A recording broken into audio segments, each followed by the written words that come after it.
Brooke and Jubal's second date update. Remember, if you want a second date update, all you have to do is email us, brookeandjubal@moving925.com. We will get a hold of the person that has blown you off and ask them why, and hopefully things will become very awkward. Well, sometimes it ends well. Sometimes it does. It does sometimes. We've got Faith on the phone right now. Faith emailed us about a guy named Cole who you met on a dating website, Faith? Yeah. Have you gone on a lot of dates from that website? A couple, but this was the first one that I actually enjoyed, where I actually liked the guy, Have you met a lot of weirdos? Luckily I haven't had any experiences with that, but I've heard a lot of bad ones. Yeah. Tell us about your date. What'd you guys do? We met up for happy hour. We decided to do a low-key sort of thing. Okay. And I actually felt like he liked me. I liked him. It was going really well. Any awkward moments at all? Some of my friends actually came, and some of his friends came. So I think we enjoyed the happy hour a little bit too much. We did. You drank too much, is what you're saying. Yeah, that's what I'm saying. From what I remember. Okay. From what I remember. So Okay. you got hammered at happy hour. Maybe I forgot to eat my lunch that day. Okay. All right, sure. Was he drunk? We all were having a really good time. With $5 margaritas, it can easily happen. Oh, yeah, it can. Ooh. Well, talking about Faith, how did the date end? How did you get home if you were both drunk? I got home fine. Did you share a kiss? I think so. Oh, no. So this is less of a second date update and more of a, hey, can you help me retrace my night? Oh, no. Is there any... We had a nice time. There was a kiss involved. All right. I do recall that. But, I haven't heard from him. Have you tried to get a hold of him? A little bit, but, I don't want to be that girl who's, desperate to, Right. It's I don't play that way. It's if you're interested, you're going to contact me, so I'm not going to be that desperate girl, Okay. Well, we'll get him on the phone and ask him why he hasn't called you. Stay sober until then. Or don't. It could make the phone call more fun. However you want to handle it is fine. But we're going to get him on the phone right after this, okay? Okay, sounds good. All right, hold on. Moving 92.5. Brooke and Jubal in the mornings. Second date update. All right, Faith is on the phone. She met a guy named Cole online. Met him at happy hour. Mm-hmm. Her friends showed up. His friends showed up. She got wasted. Yeah. Right, Faith? Yeah. Okay. It's okay. Yeah, it happens. Don't worry about it. All right, we're going to call Cole, the guy that you went out with right now, see if we can get him on the phone and ask him what happened that night and why he hasn't called you back, basically, because you don't really remember parting ways with him, right? Yeah, it's buggy. Okay, you remember that he kissed you and he said that he had a good time. Or slurred it. Right. You're not sure which. Yeah. Yeah. We'll call him right now. Feel free to jump in on the phone whenever you want to. Okay.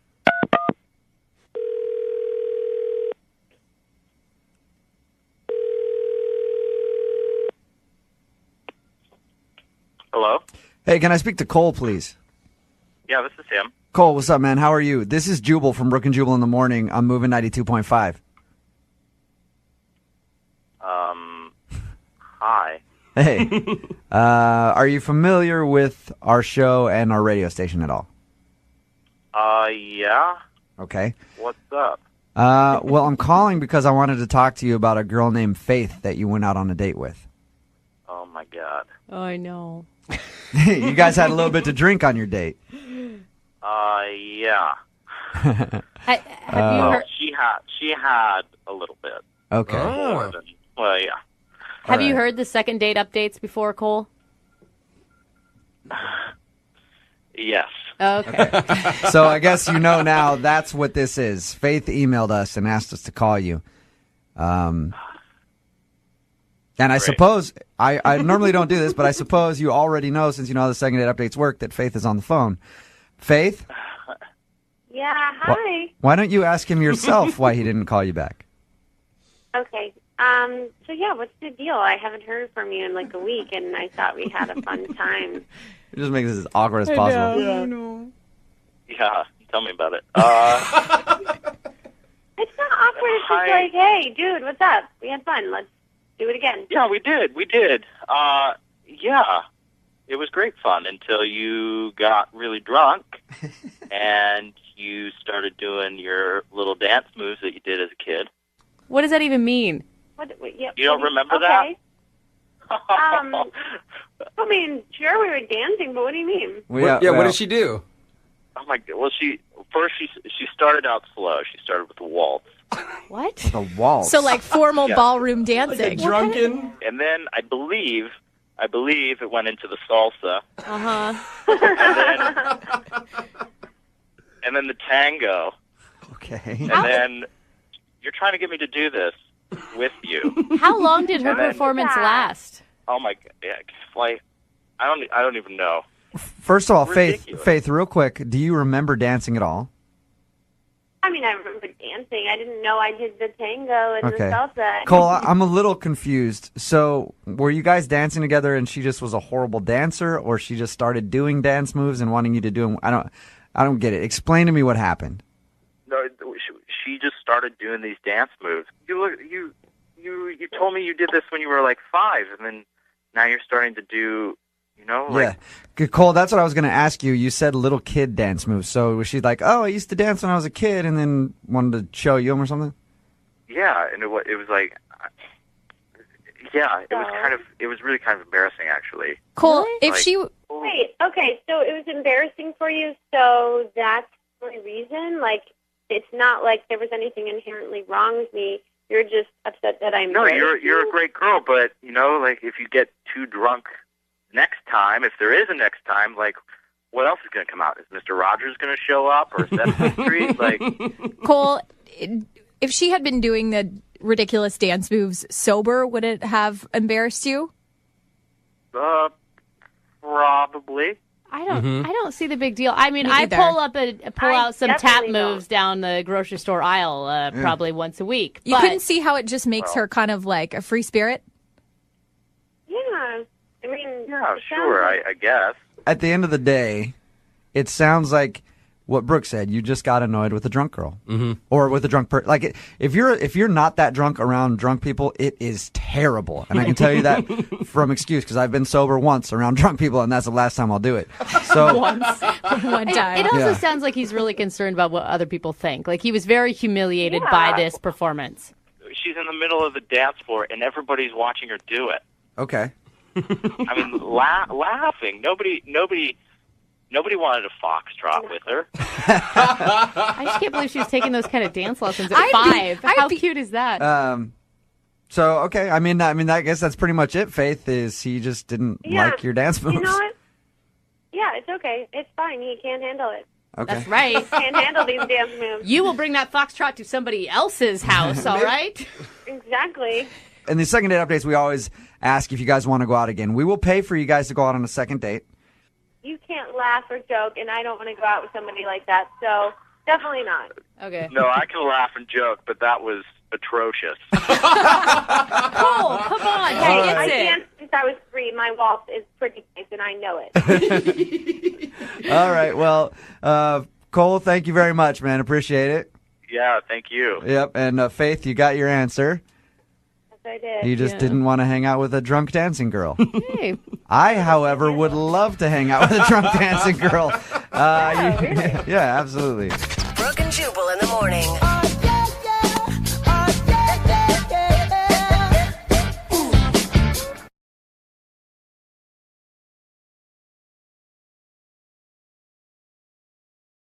Moving 92.5. Brooke and Jubal's second date update.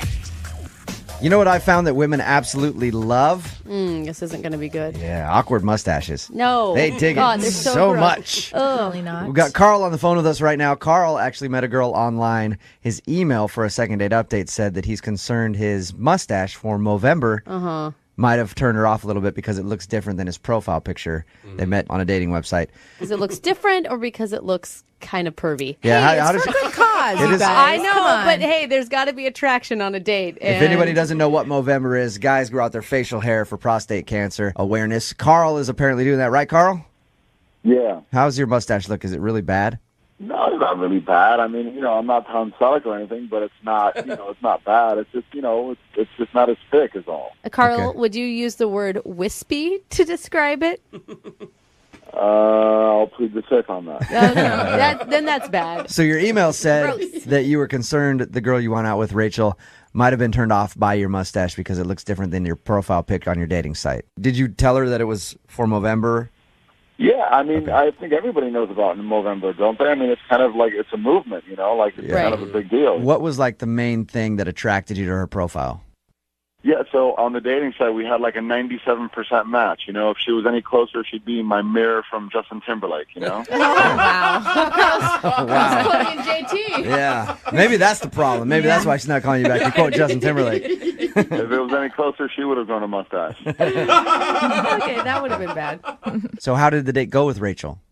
No, I mean, I thought it was a good date. She was a little bit prettier than she looked on her profile pic, so I got a little bit nervous. But, I think it still went smooth. I mean, at one point I spilled a little bit of wine on myself, but, that was after a couple glasses. So, we weren't, like, wasted or anything. Right, so you took her out to wine and diner, Carl. What was, like, the most memorable moment on your date? I don't know. I just felt like a connection. Like we were like looking in each other's eyes. We were smiling a lot. You were stroking your mustache. Oh, come on, man. Boo. No, man. It was cool. Like we were just getting along. Like I felt a connection. Like it was genuine. It was authentic. I thought. Okay. Did Carl just boo you? I don't know what he did. Okay. Talking about stroking my mustache, man. Come on. All right. So how did the date end then? After everything was done. It went well. I walked her to the cab and we kissed. I mean, I thought it was just an amazing kiss. We just looked at each other's eyes and we locked lips, and she was just, I felt very connected. I felt like it was, like I felt very close to her. I felt like, wow, this girl, she's amazing. I can't wait to get to know her more. Wow. I love And then that's when she ran off and hopped in her car and never been heard from again. She did not run off. I held her hand slowly, put her in the cab, shut the door lightly, All right. and the cab whisked her away home safe. Oh, wow. It's like crazy. Like when you feel that strongly after a kiss that the other person could not feel the same way. I Yeah. mean, they have to, right? Oh, no, it's happened quite a bit in my life. All right. It takes two, man. Come on, it takes two. Well, we're going to play a song, come back, call her, and get your second date update, okay? Cool. All right, man, hang on. Moving 92.5. Brooke and Jubal's second date update. Remember, if you want a second date update, all you have to do is email us, brookeandjubal@moving925.com. We will call the person who didn't call you back, like we're about to do for Carl. Carl wants us to call Rachel. They met online, had a good time on the date. He's a little concerned she might have been turned off by his mustache that he's growing for Movember. I think Movember's probably a bad month just to date in general for guys. So, really is. Carl, maybe you timed it a little wrong. My best friend really does call it No Sex November because her husband's growing one and she cannot stand it. Yeah, but they're married. It's a good point. It's no a good sex point. all the time. Yeah. Right? That's okay. No Sex 2013. Yeah. That's not true. All right, Carl, we're about to call her right now. Is there anything else that you thought of while you were waiting that could have turned her off? I can't think of anything now. Maybe it's your enthusiasm, Carl. Maybe what? Your enthusiasm. Oh, come on. I want to find out what's going on. I'm like nervous. I'm sorry, okay? It's okay. I'm That's just all right. giving you credit. Yeah, I'm just trying to find something else to rip on you about before we call her. Yeah. All right. Okay, we're going to call her right now, see if we can get her on the phone and get your second date update, okay? Cool. Thank you. Yeah, hang on.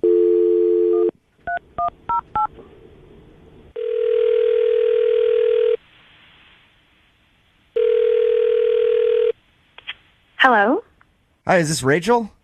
Yeah, this is me. Hey, Rachel, how are you? This is Jubal from Brooke and Jubal in the Morning. I'm moving 92.5. Hi. How's it going?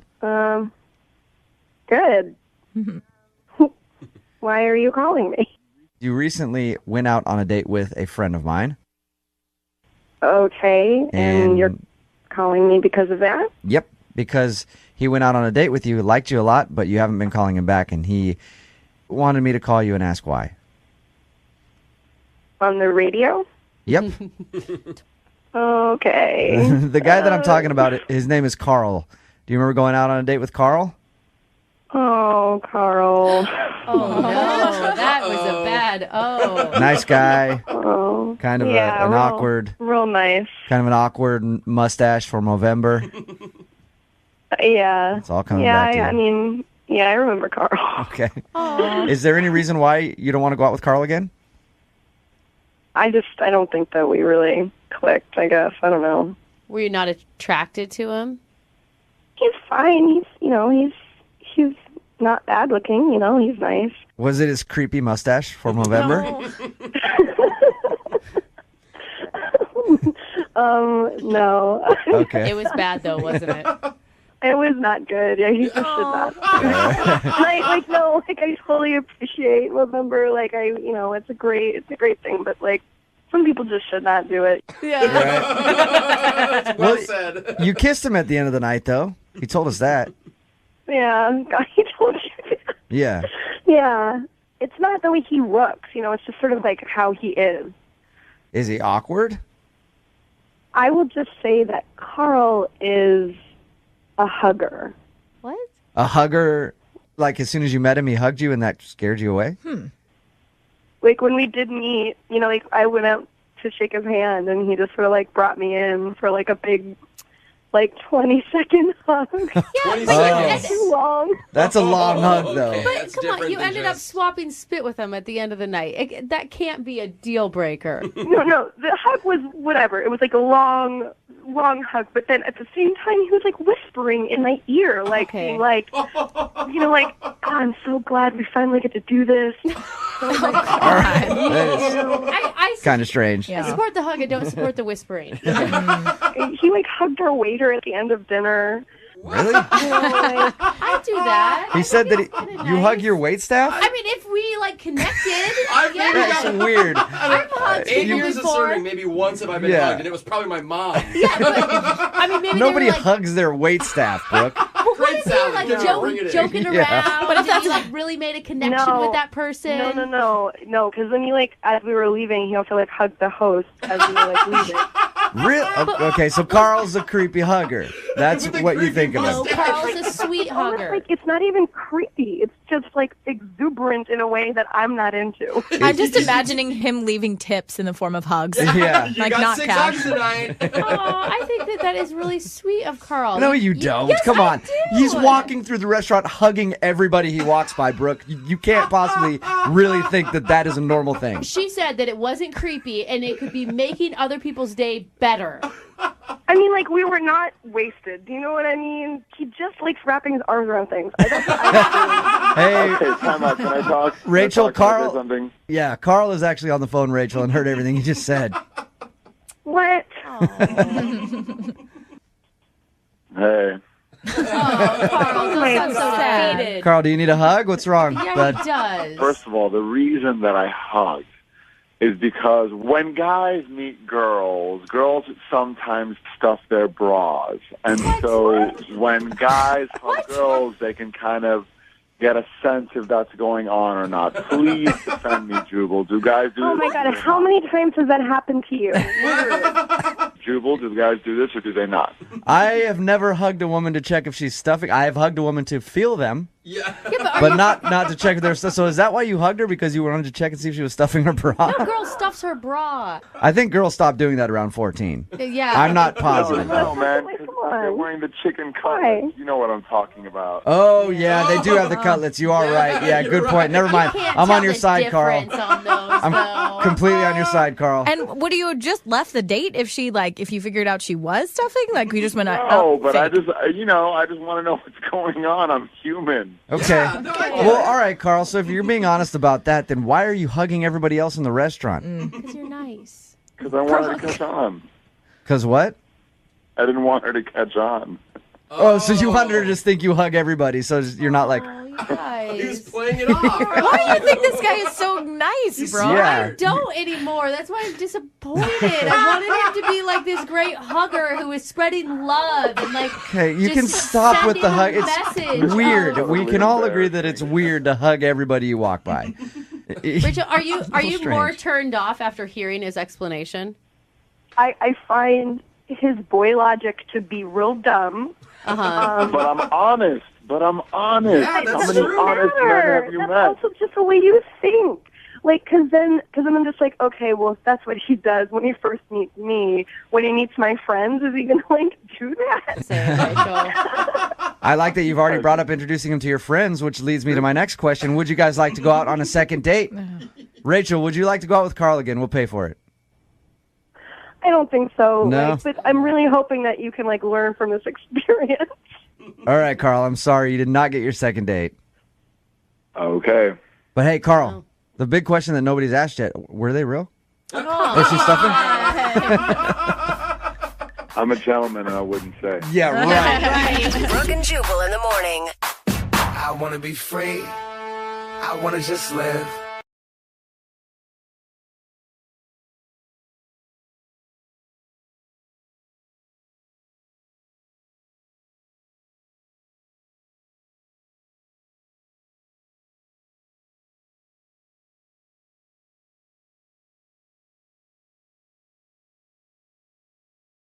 Moving 92.5. Brooke and Jubal's second date update. Okay, you go out on a date with someone and they don't get back to you. That's where we come in. We'll call them and find out why. If you want a second date update of your own, you can just email us, brookandjubal@moving925.com, and we'll see if we can get to the bottom of it for you. We've got Kenny on the phone today. Kenny, how are you? Hey, I'm all right, guys. How you doing? I'm good. You don't sound all right. Sad Kenny. Well, I'm confused. Yeah. Confused Kenny. Spell it out for us, Kenny. All right, Kenny. So you emailed us. Tell us what your email said. Well, I had a date. Mm-hmm. It was a blind date. Her name was Olivia, and we went to a movie. We're going to go to a movie and then out to eat. What movie did you guys see? We saw the new Batman movie. So I know it's not so new anymore, but That's all I right. needed That's fine. He was at the discount theater, but Yeah. that's fine. yeah, a little long, but, it was good. Okay. And, we seemed to be hitting it off, even though we were in the theater, we would make comments on the film a little bit, and maybe I was a little bit nervous, but I don't know, I had a little bit to drink before I left, just a beer before I left the house, no big deal. Okay. All right. And we left the movie and went to go out to eat, and I said, okay, I'll be right back. I went to the restroom, and I came out, and she was gone. Really? She just left. That's weird. Yeah. That happens more than people think because we've got a lot of emails where people will just ditch somebody. Yeah. So did you try to get a hold of her after she left? Yeah, I called her cell, and she didn't answer, and I thought maybe she was by my car because that's where we Yeah. originally met, the theater, and she wasn't by my car, so Do you know if she has IBS? what is IBS? Irritable bowel syndrome. I mean, Sometimes you just got to take off from places when you have it. It's true. No, I didn't get to know her that well, unfortunately. And no awkward or offensive comments you could think of?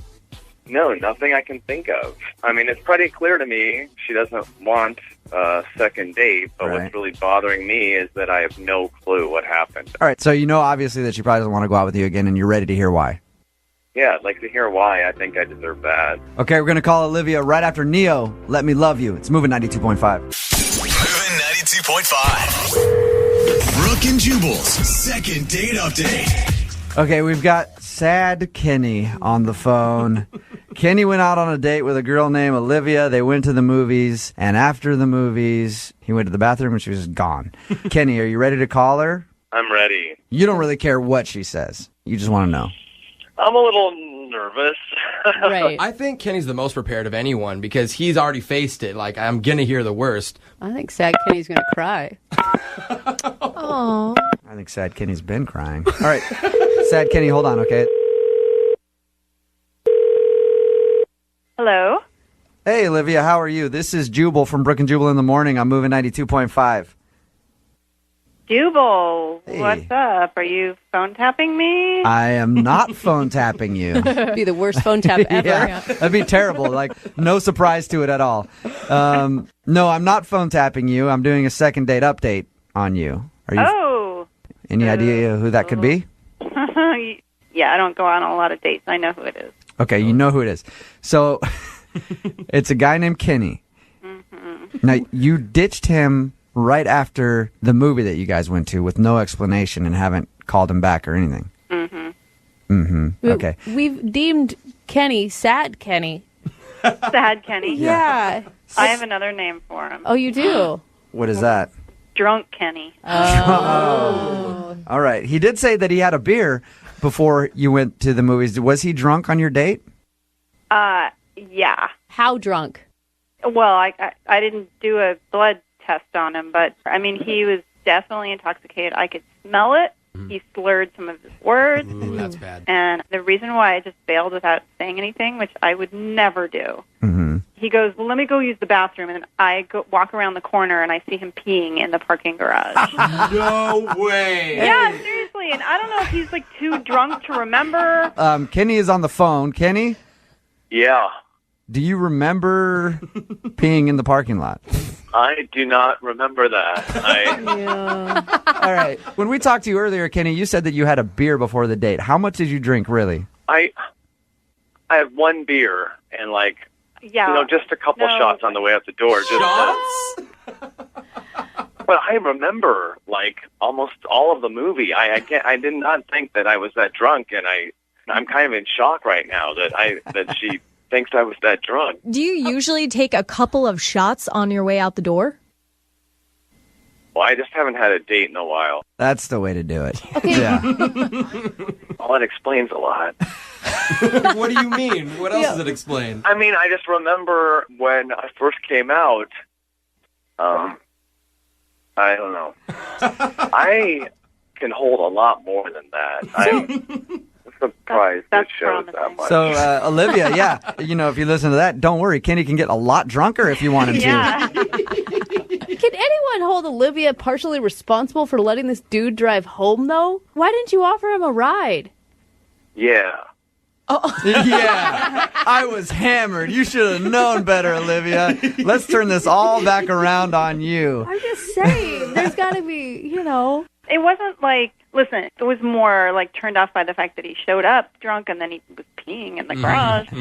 And I think I didn't even think about that. Okay. Yeah. All right, Kenny. Well, there's your answer. Does that Can I ask her if she'd want to try again under different circumstances, like a daytime tea date or something? Tea? You certainly can. At the end of these, we say we'll pay for your second date if you're interested. So, Kenny, go ahead and ask her out. Would you like to start over, Olivia, with maybe coffee or something? I'm sorry. I don't think so. That's a big deal to me. Somebody who drinks a lot, I just can't do it. What are you, charity church mouse over here? Hey, I understand her point. Yeah, because you're a vegan who doesn't drink and didn't have sex until you were 24. Brooke just wants every single one of these to go out on a second date. Have you noticed that? Every time we do one, no matter how bad it is, she's always like, oh. No matter the red flags that are there. I mean, it's just not cool for me. So you don't want a second date then with Kenny? No. You realize that's going to drive him to drink even more now. Brooke and Jubal in the morning.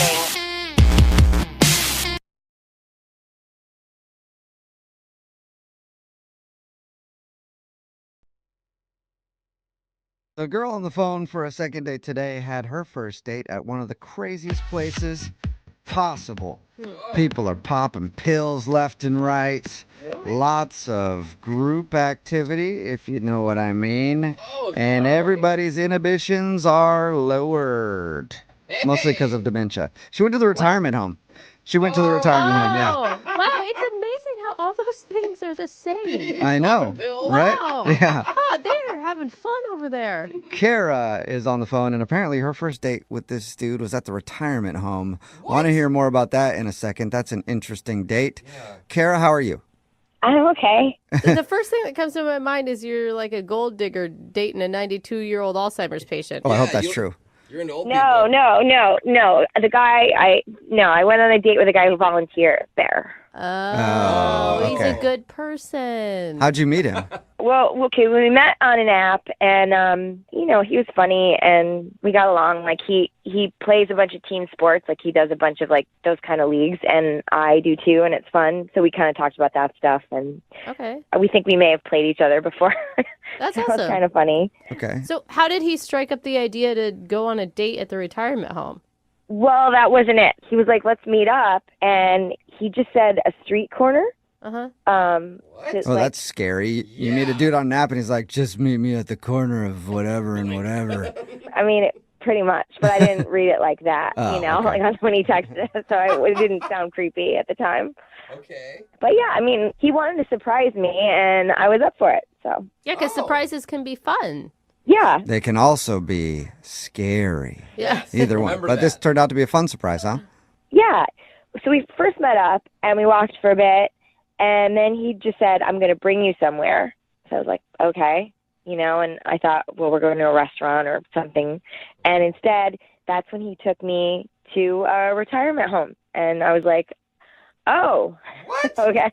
Yeah, he said he volunteers there sometimes. And then I was like skeptical, like that this was going to be fun at all. Like I just thought it was going to be lame. Yeah, of course. Like, Yeah. and you know, he's going to try to teach me something or whatever, and like a life lesson. Oh my Help god! me change But did he diapers. know all the like? Was he friends with all the old people in there?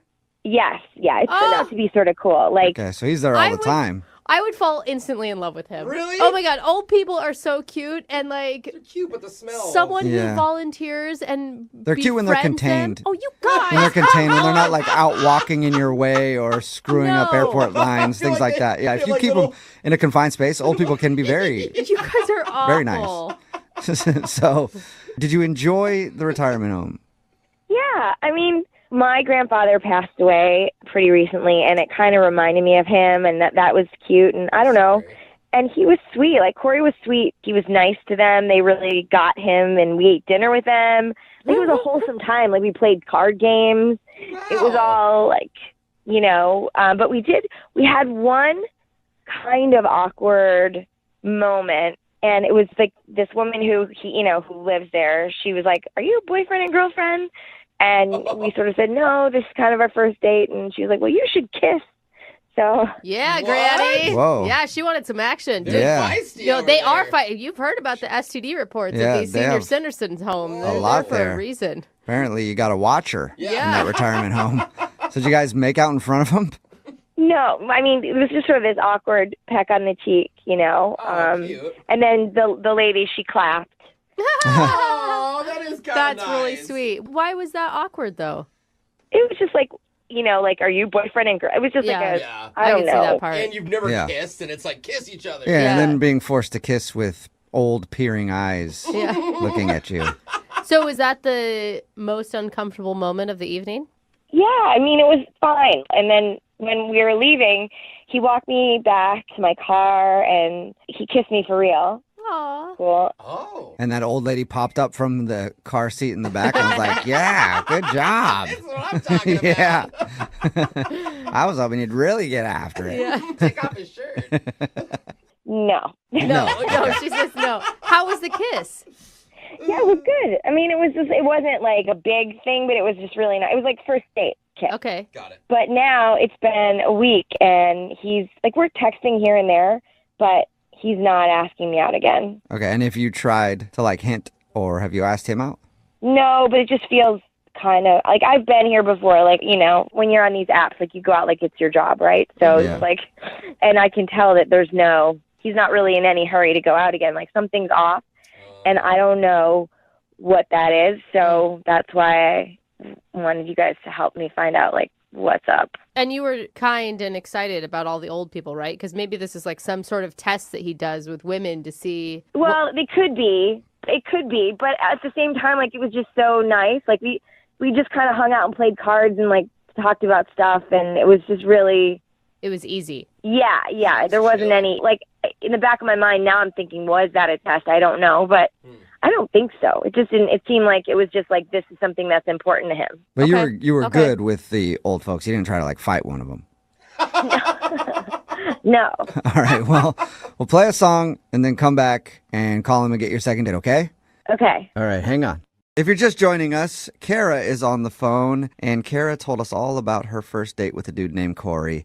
They spent it in heaven's waiting room. Oh my gosh. Don't say it like Well, that. I mean, that's a nice thing. Otherwise, Take a number. known as a rest home. Yeah.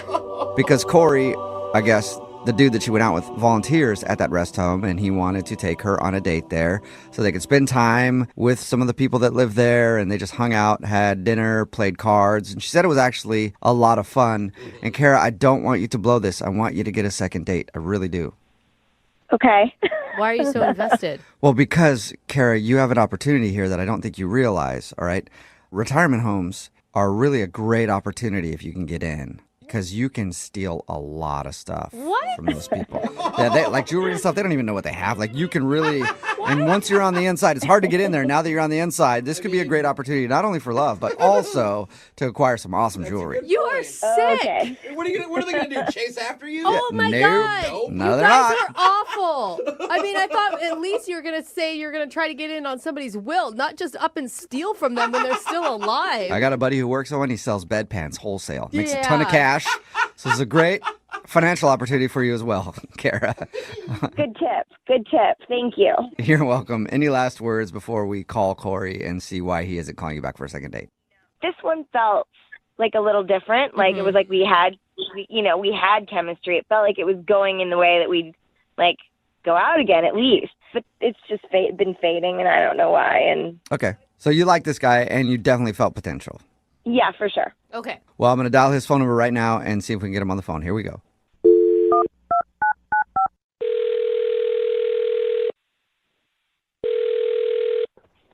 Hello. Hi, can I speak to Corey, please? Speaking. Who's this? Corey, this is Jubal from Brooke And Jubal in the Morning. It's a radio show. How you doing today, sir? What? Why that? I don't know why I said it like that. Yeah. Sorry, Corey. I'm okay. Why are you guys calling me?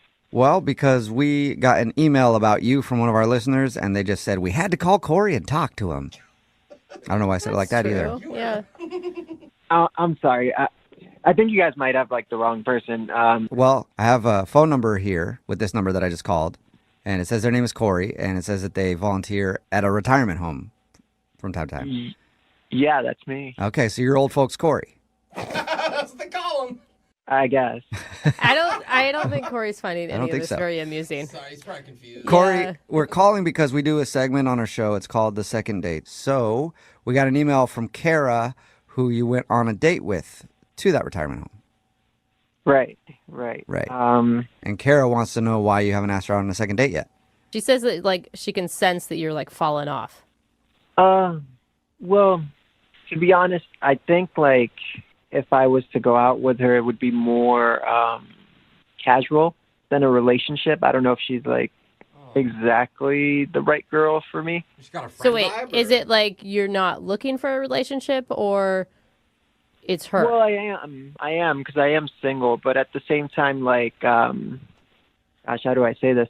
Just the ladies at the old folks home, I volunteer there a lot, and they're like a big part of my life. They just don't think that she was right for me. Oh, wow. Wait, what? So they're hating. They're blocking her?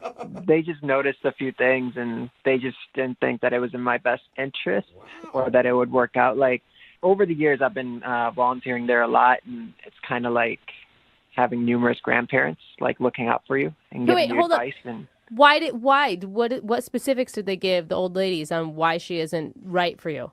some of the stuff they said was, like, her outfit. It might have been a little inappropriate.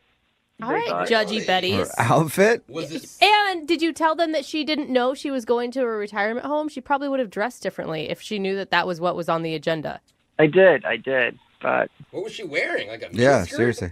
She was wearing a skirt and, like, had her midriff showing a little bit, you know? Okay, so she's just kind of sexy? Yeah. Yeah, she dressed like for a first date, you guys. Like, They kind of didn't like that her skirt was so low and that her belly button was showing. I can kind of see that, you know? because not everybody has a belly button in the world. You mean but they don't whatever. dress like that in the retirement home? That's Yeah. how I pictured it. I mean, everybody has a belly button, but you don't go around flashing it, you know? Okay. Besides that, did they name other things? Well, now, these are their words, not mine.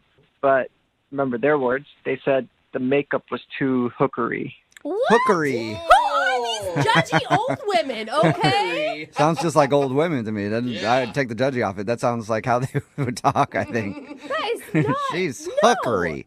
Why did you not defend her or stand up for her? I'm just saying these old ladies, they give me good advice, and I can't have them disgusted by my significant other, like the girl that I'm in a relationship with. Now we've moved on So- to disgusted? You said earlier it's like you have a bunch of grandparents, so if you date her seriously, you feel like you'd be letting down your grandmas, basically. Yeah. Yeah. Okay. I just feel like you really need to school them in how a woman's dress does not indicate whether or not she sleeps around.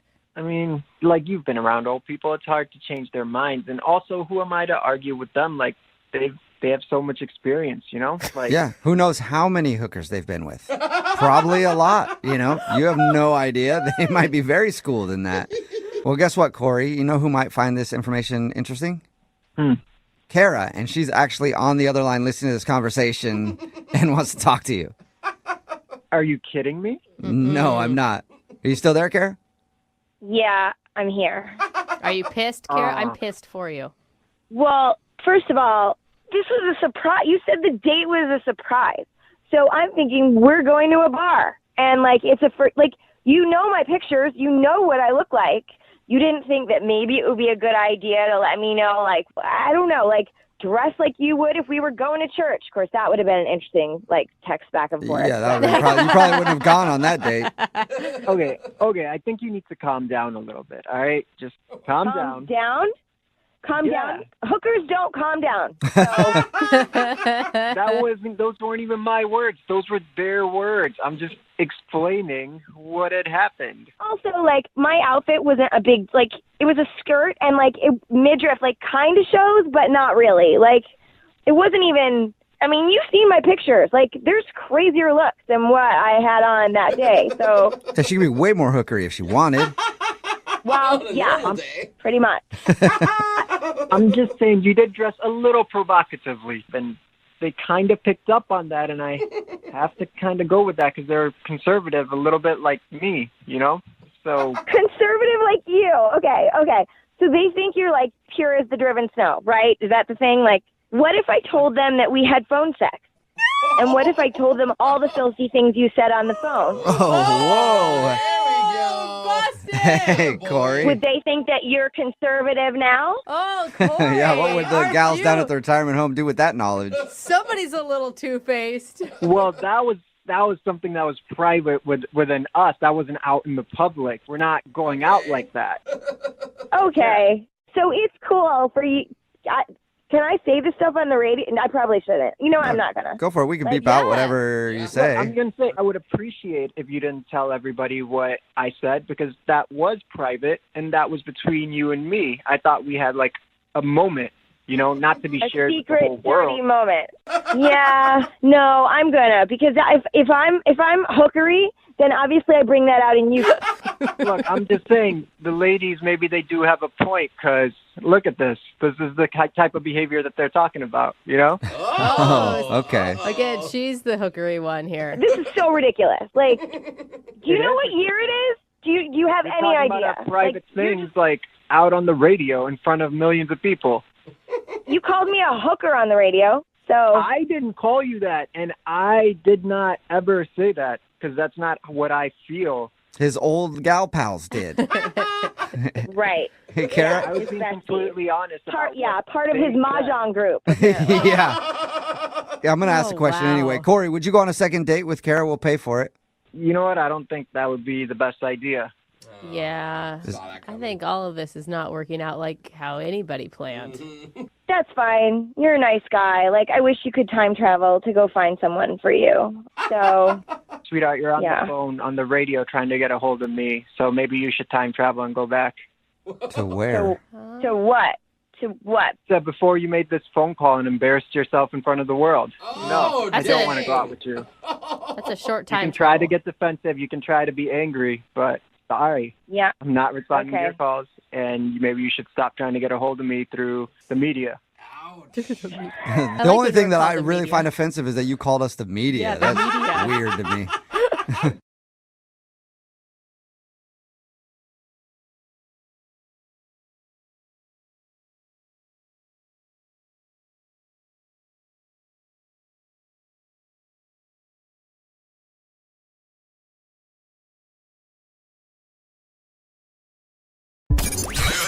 92.5. Brooke and Jubal's second date update. Got a girl named Bree on the phone for a second date update, and Bree said in her email she thought the date went really well. She didn't even sleep with him. Wow. So, you know, Bree, I understand your judge for a date. That's really good. high five, Bree. Yeah, you know what? Wow, it was actually still fun, and we didn't even do it. Like, weird. That never happens. Yeah, thank you. That's how I feel. Yep. Good for you, girl. So what did you actually do with this guy? What's his name, by the way? Well, his name is David, but he told me it was okay for me to call him Dave. Oh, what a gentleman. Where'd you meet Dave? I met him through a friend's friend, so he invited me to bowling and happy hour at the lanes. And you thought that was like code for something else? Is that what we're talking about, Bree? Oh, no. She's like, I don't use bumpers, if you know what I mean. Everyone gets a strike. Oh, my God, you guys. Wait, so you went bowling? Yeah. How did it go? Well, I thought it went really well. I was so into him, and when I went home, I kind of like wrote out a little chart breaking down like the good and the bad of the date so that Diligent. Whoa. I appreciate that because so many people that call in don't even remember what they did or how they were feeling. Yeah. Bree went home and did the homework before she actually called us. So thank you, Bree. What are some of the good things about your date with Dave? The pros. What was on your pros list, Bree? Okay. On the good part, one of them is that he asked me about me. He wanted to know about my interests, so I really like that. Yeah, for sure. Like, wow, a man actually asks you questions on a date. He's not talking about himself. I love our bar right now. But yes, continue. What's a bad thing about Dave? A bad thing is I think he caught me sniffing his shoe. What? Wait, were you sniffing his shoe, Bree?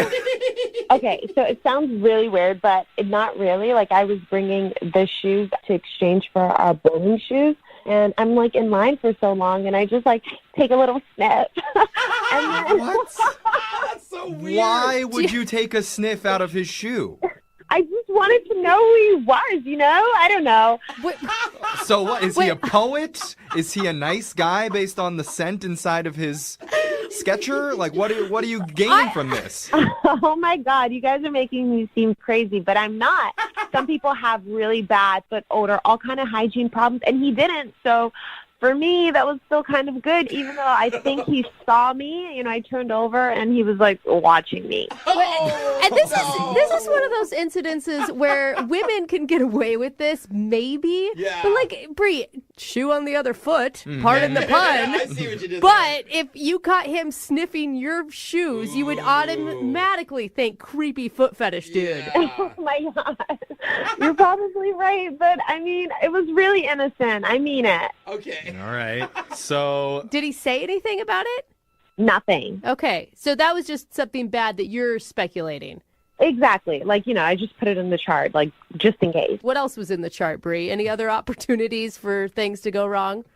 Well, I asked him to pray during our meal, and he did. So that was, like, in the good category. I was like, oh, that's really sweet that he did it. Yeah, it doesn't mean he's religious, but at least he's willing to pray with you. I was willing to play along after the shoe sniffing. Yeah, I bet he was praying. Please don't let her be weird. But there's a bad part, too. Oh. Well, he prayed for the meal, and that was great, but he didn't mention us at all, and I just thought, like, okay. Wait, what? I am confused. He's selfish. He's selfish. He didn't pray for the two of them. Yes. He only prayed for good food. He prayed out loud. It wasn't You know, a I silent get prayer. that part, you guys. I understand. I mean, don't look at me like I'm some, like, hedonist. Like, I understand what praying for a meal is. Yeah. But, like, one, I've never done it on a first date. Right? True. Yeah. And two, like, to expect him to what? Like, I pray that this date goes well. Like, what would you want him to say? Well, that he's enjoying getting to know me, and he hopes that God blesses this, and we continue to have a good time. I don't know. Wait, I'm so God to put the confused, vibe Bree, because out? we, like, started this on the basis of you couldn't believe you didn't sleep together, and now we're praying that God is blessing you. There's a lot of mixed messaging that's happening for me. Well, he's selfish, obviously, Brooke, because he's not praying for the two of them. I don't get what you stand I for. get what you stand for, Okay. Bree. Don't let Brooke's negativity pull you down, okay? She's used to dating bottom of the barrel people that always, are very selfish. So We actually pray for Brooke a lot. yeah, that's true. So, Bree, don't let it get to you. Keep telling us about your lovely date with the guy with the great smelling feet. Yes. Okay. Basically, after bowling, I was really into him, and I wanted a kiss. I figured that was like a nice way to end the date.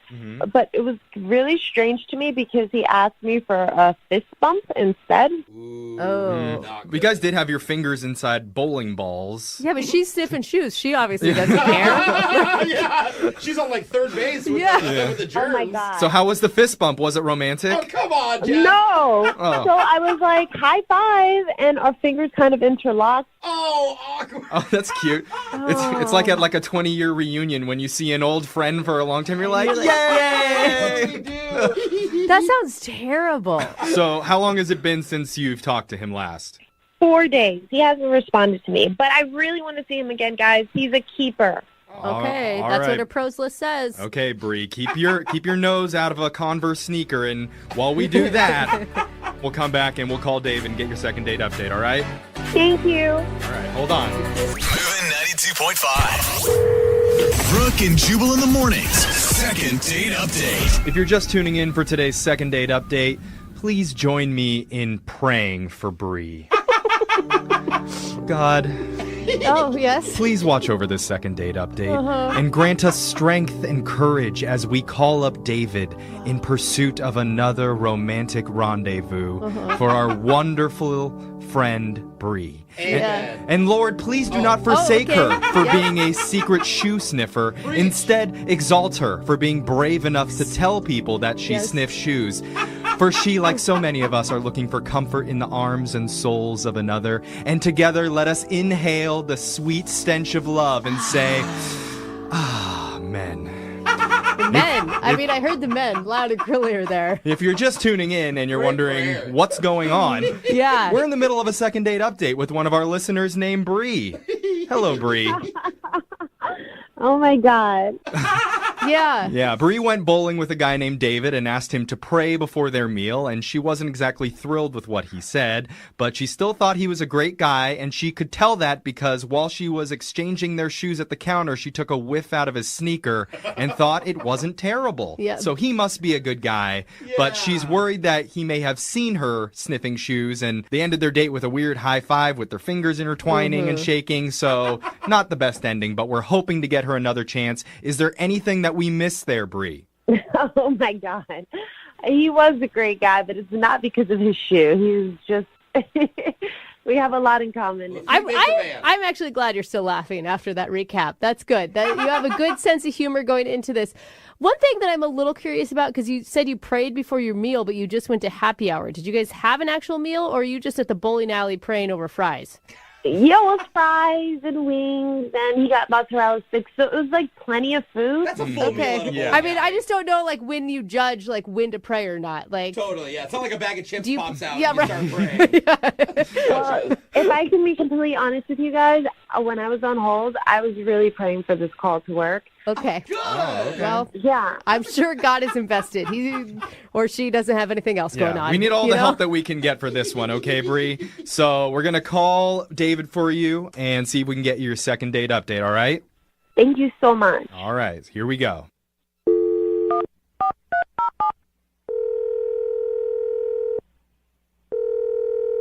Hello? Hi, can we speak to David, please? This is David. David, how you doing? It's Jeffrey from the show Brooke and Jubal in the Morning. Hey. Hey. Hey, do you listen ever, David? Do you know what we're talking about? Who is this again? We're calling from the show Brooke and Jubal in the Morning. It's a radio show. Yes. Okay, that's cool. What can I help you with? Well, we do a segment on our show called the Second Date Update. Are you familiar with that at all? A little bit, I guess. Is that the thing where you, like, talk about an old date? Yeah, I mean that's Yeah. kind of what it. That's a quick summary. Yeah, the dumbed down version of what we do, I Yeah. guess. But basically, you went on a date with somebody recently and you're not calling them back. So they want to figure out why that is. Okay. Okay. Pretty weird. So, do you remember going on a date with a girl named Bree recently? Bree. Wait, is that like Brie I remember or Brie I don't remember? It wasn't that long ago. Yeah, no, I remember. I remember Bree. Yeah. Okay. All right. Well, Bree said that she had a really good time on the date, and she's really hoping to reconnect with you. She's wondering why you guys aren't getting back in touch again. I mean, I liked Bree. She was really nice. It was kind of weird. There was some weird stuff happening. That's all. I don't know. I got a little weirded out, to be honest with you.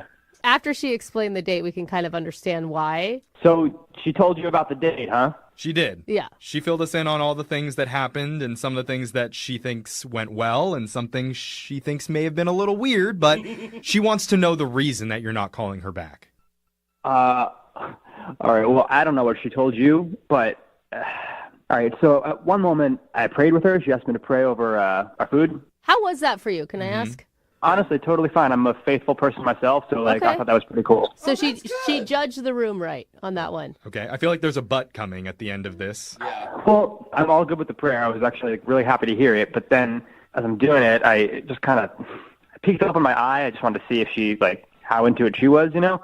And when I did that, I saw her eat one of my fries, and oh. Wait, I thought you was you know eyes what? closed. Praying is hard work, okay? Praying makes you hungry. Yeah. Yeah, but now I'm just like, is she just praying because she wants me to close my eyes so she can eat my food? Is that what that was about?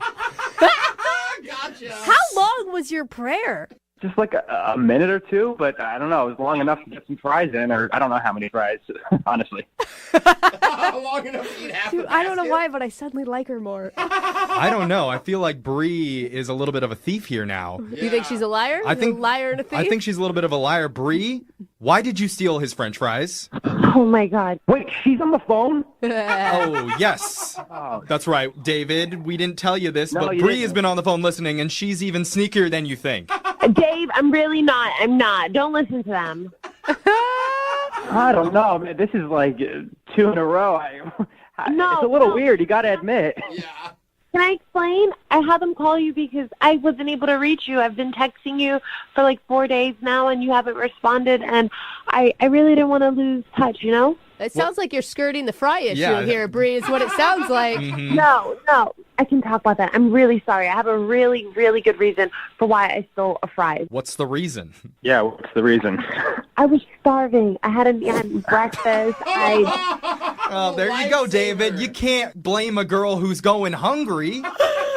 I obviously would share my fries with you. It was just in the middle of the prayer. I'm open to being 100% honest with you, Dave. It's just so stupid. I also want to just tell you, just to be 100% honest, I had some of your beer too when you weren't drinking. What? You were drinking my beer during a prayer? No, not during the prayer. At one point, I was super thirsty, and every time you turned your back to bowl, I had a little sip of your beer. I mean, I was really off that day. I'm so sorry, but I just want to be 100% honest with you. This is weird to me, Bree. You're eating my fries. You're drinking my beer. Is there anything else I need to know?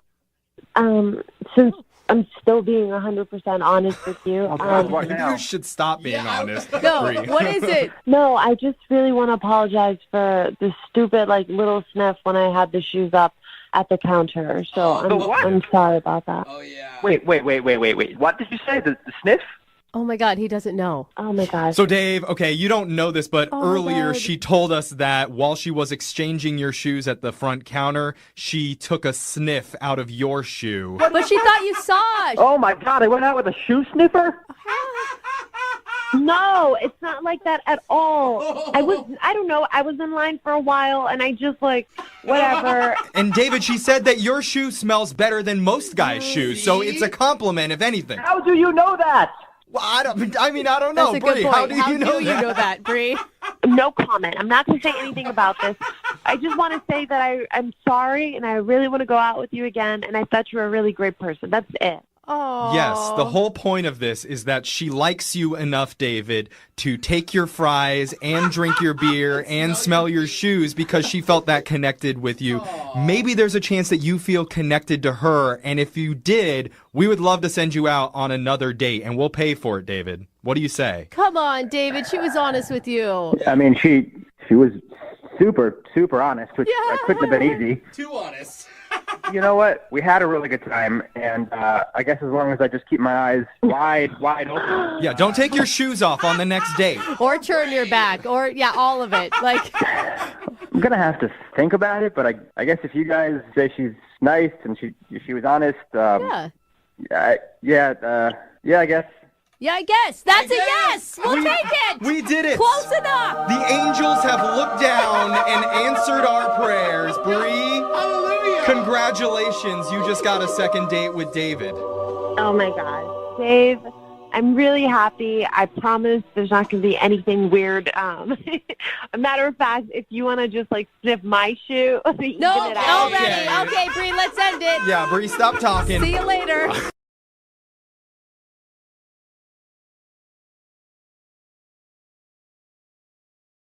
Looking for the perfect birthday or anniversary gift or a special date night? Well, then you need Zodart, Seattle's only exotic car rental company. Visit Zodart.com to book an exotic special car for that very special day. Moving 92.5. Brooke and Jubal's second date update. The girl who's on the phone to do a second date update today says that she got into a fight with the guy she went out with. And not just any normal fight, a battle for the ages. Oh, really? Yes. Because they went to a martial arts class, I guess, for their first date. I think that's a fun first date, but I would only do it if it was full contact. You actually got to hit each other. Oh, no. Rachel, was it full contact, and did you guys just beat the crap out of each other for a couple hours? I mean, I guess you could say that. Oh my gosh, you're picturing MMA style fighghting right now, aren't you? Your email said that you guys went to take a martial arts class on your first date. I think that's kind of cool. Yeah, it was it's the Kookaburra. What's it called? Starts with a C. It's like a. You're talking about the Brazilian capoeira? Yeah, capoeira. Yeah, that's like the Brazilian dance martial art fighting. Wow. I've done that before. It was really hard for me because I don't have rhythm. You definitely have to have rhythm. Yeah. For sure. Was it good? Did you enjoy it? I honestly did. I mean, it was a great workout. The cardio was crazy. You definitely had to keep up with it, but good thing I'm pretty fit. So. Okay, so how'd you meet this guy? I was on a dating website, and this guy Paul and I started up a conversation. I'm not gonna lie, he was really cute, super fit, which drawn me to him to begin with. And he's really into martial arts and all that stuff, so I thought that was super cool, something different, not so much just CrossFit. Yeah. You want to go do some burpees? See how many burpees you can do. And if you don't update your Facebook status about it, I can't date you after. Exactly. All right. Yeah, that's a lot cooler. Right, yeah. So I was like, okay, that's interesting, So our conversation went really well, and so we set up a time, and we met there. There was just one thing that really threw me off. What's that? He was a lot shorter than me, up to my shoulder short. Oh my gosh. No. Are you really tall? No, I'm 5'5.5". So he's 5'3"? Whoa. Yeah. Wow. Up to your shoulders. Give it up for the short dudes.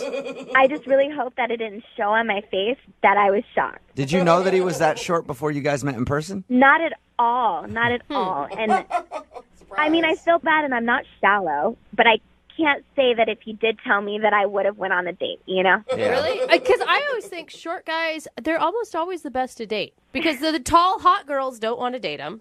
So they're always usually really attractive, and they try harder. Yeah. We have to work harder for everything. Yeah. To get things off of a top shelf. Do you know how hard that is for me? I've had to work my entire life. Tall guys don't have to work for anything. They get everything just handed to them. Do you think that he was thrown off because he was shorter than you?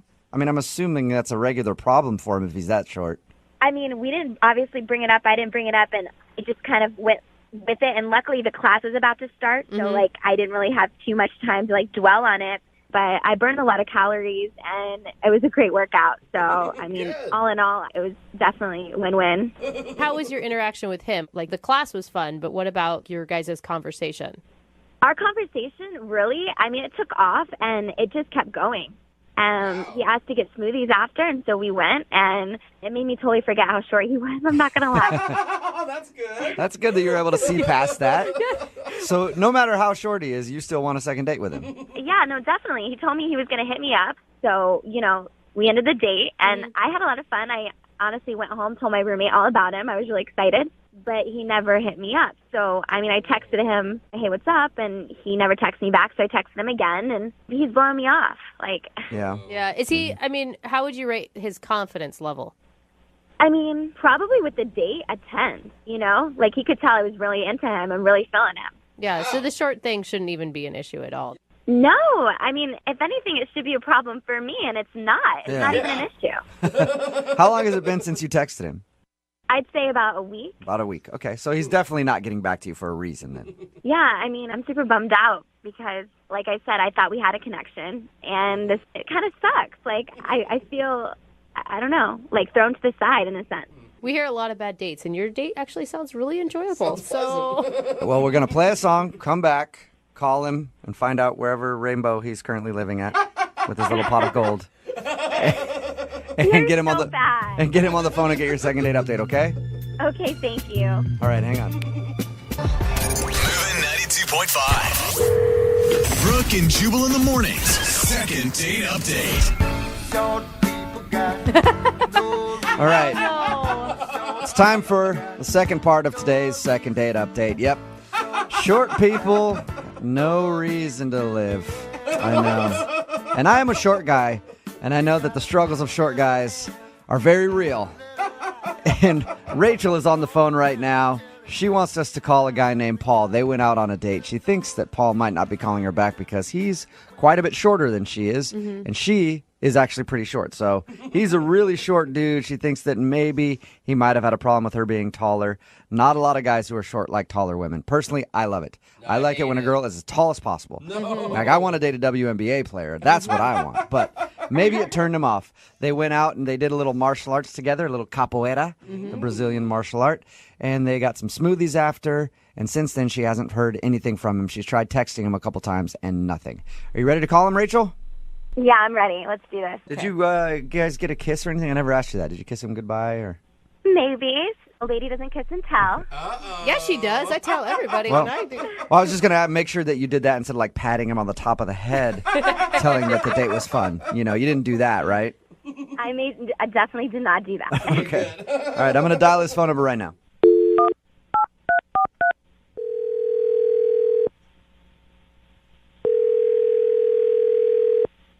Hello. Hi, I was looking for Paul. Yeah, this is Paul. Paul, how are you, man? This is Jubal from Brooke and Jubal in the Morning. From where? Brooke and Jubal in the Morning. It's a radio show. You got a second to talk about something? Depends. What's this about? It's about somebody who's been trying to track you down. Sounds so I know that sounds mysterious. creepy. Track me down. What are you talking about? So you recently went out on a date with one of our listeners. Her name is Rachel. Yeah, I know Rachel. Okay, and Rachel wanted us to call you because she wants to know if something went wrong on your date and why you're not calling her back. What? Why would she do that? Because she liked you. She liked you and wanted to see you again, and she said that she sent you a text message, and then you never responded after you guys went out. She told you that? Mm-hmm. Well, that's not what happened. What do you mean that's not what happened? I definitely texted you and you never texted me back. You told me that you wanted to hang out. Okay, Right, that was a little early.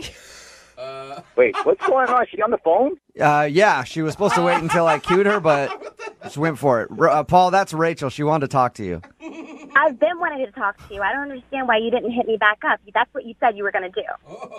Oh, my God. You sent me, like, the craziest texts. I was scared. What? You were scared? Oh, yeah. I'm sure that's exactly why you didn't hit me back up. Rachel, why are you suddenly angry? I'm so confused. I thought you really liked this guy and you wanted to go out with him again. Can I tell you my side of the story? No, you said enough or haven't even said anything at all.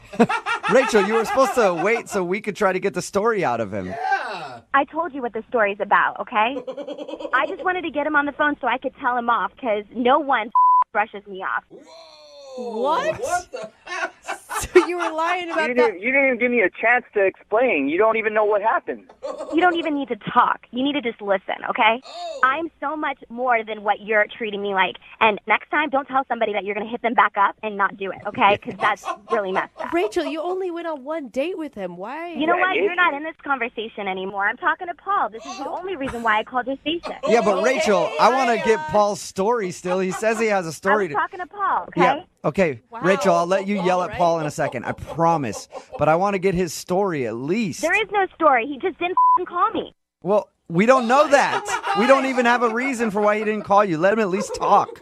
Paul, tell us why you're not calling her back. I think I might already know, but Thank you. Look, the date went well. I liked her. She was a really nice girl, and it was going good. I was going to go on a second date with her. Well, She sent me the obviously not good enough. Look, let me just finish. Can I finish my side of the story? You had a chance to talk. Look, the first text she sends me, the day after the date around noon, and I'll read it to you. She said, "Hey, I had so much fun. When are we hanging out again?" Okay. I was driving on the freeway, right? I didn't have a chance to pull over. I'm not going to get a ticket for texting. And I got home, and I had a million other things to do, and I forgot to text her back. Right. okay. And later that same night, she sends me a second text saying, WTF. 3 explanations. WTF. You could have had the decency to text me back. Is this what you do to all your dates? Show them a good time, then blow them off. 3 question marks. Oh, what? Yeah, because you didn't text me back. You promised me that you were going to text me back the next day, and you never did. I was looking at my phone all day. I literally sat there. I had nothing else to do but just look at my phone. All I was waiting for was a text message from you, and I never got it. I don't understand. Oh, my God. You're really I making me made pissed one little off. mistake, and I forgot to You're text you supposed back. to stick to your word. You promised me that you would text me back, and you never did. Oh, my God. Are you guys listening? Are you guys listening to her right now? Yeah, I am. I don't want to make her mad, so I'm just kind of letting her do her thing. Can you believe this? This is not only 24 hours after our date. She's texting me this. It seems a little premature to me, honestly, Rachel. Well, I don't care what you guys think. I mean, maybe, well, listen, maybe you've been hurt in past relationships and you have some trust issues. Obviously, maybe you take a little time off of dating because it doesn't sound like you're quite ready. You don't even know me. You don't know what my life's about. Who are you? Are you a therapist? You need a therapist. You don't need to speak. You don't need to speak anymore. Jose, you clearly keep laughing like a hyena, so you need to shut up. I'm sorry. Hey, Rachel, I'm on your side, Rachel. Oh my God, of I course think you are. I think Paul's an idiot for not texting you back sooner. No wonder you're single. You got your head drums. Are you even listening to the words that are coming out of your mouth right now? The reason why I'm single is because I keep dating assholes like you. Maybe it's you. Maybe it's you. Maybe it's me. Yeah, I highly doubt that. You sent me 18 question marks. And Oh my and God! Now underneath it's it, you put 18. Really? Who's being dramatic now? Yeah, who's counting that? Whatever. It doesn't even matter. The only reason why I called you guys in the first place is to get this asshole on the phone so I could just tell him off because he better never do this ever again. And you guys, honestly, Jubal, you're an asshole. Hello, you're a total asshole. Oh. And Jose, do I need to say you're even more of an asshole? So, bye. Wow. She sounds That's like a awesome. dream. She hung up the phone. Paul, are you still there? Wow. What the was that? Hey, I don't know. She's lunatic. Yeah, it sounds kind of like it. This was a call you weren't expecting to have to go through today, was it? No. You really didn't see any of that type of person on your date with her? She seemed so nice until she started texting me all that crazy Well, Paul, it was nice to meet you. Normally at the end of these things, I ask people if they want to go out on a second date with the person that called, but since she hung up, I can't exactly offer you guys another date. Could I get some free concert tickets instead? Sure. Everybody I'll see if I can. I'll just get you one ticket so you can go by yourself so you never have to go on a date ever again with anybody else, okay? Sounds good to me. Brooke and Jubal in the morning.